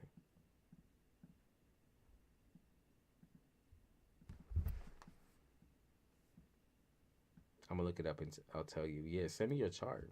It'll be interesting to look at. A lot of people who want to set their own businesses usually have strong Capricorn ingrained in them somewhere.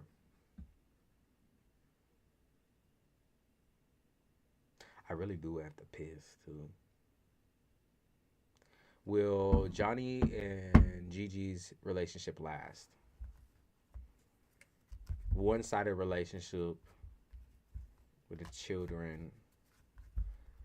Let's see, will it last? I feel like. Where can I send it? Do you have Discord still? Discord or Instagram?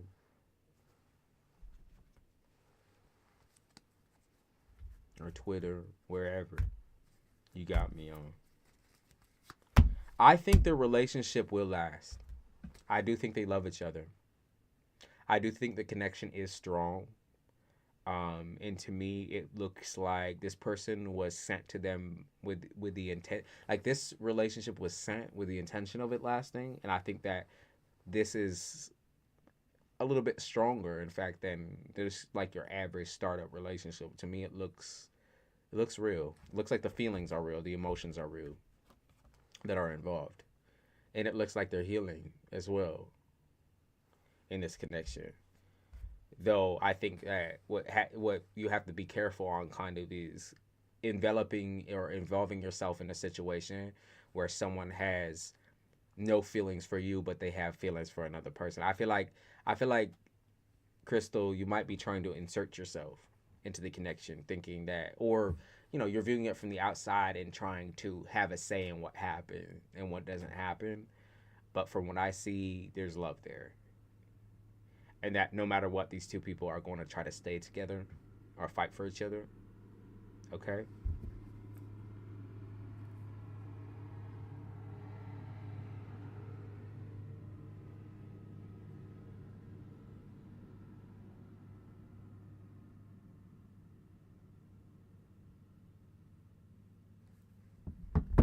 I still have the Discord. Okay, send it to me. I'll check it out. I'm gonna hop off so I can go take a piss and get something to eat. Capricorn Jupiter, yeah. So Capricorn in the money field, you take your money seriously, and we know that. We know that. We know that. But yeah, I'm gonna get off and go get something to eat. You'll see me again, and plus I've recorded some videos that I'll post eventually here. So y'all see me again. I appreciate those of you that show up, the Cash Apps, the PayPals, the people that sat around and just listened and gave me some energy, and the people who asked the yes or no's, of course. I appreciate you. If you like this, make sure you like the video. Make sure you subscribe and turn on notifications for when I come back on. And I'll see y'all later. I love y'all, and I'll see y'all later.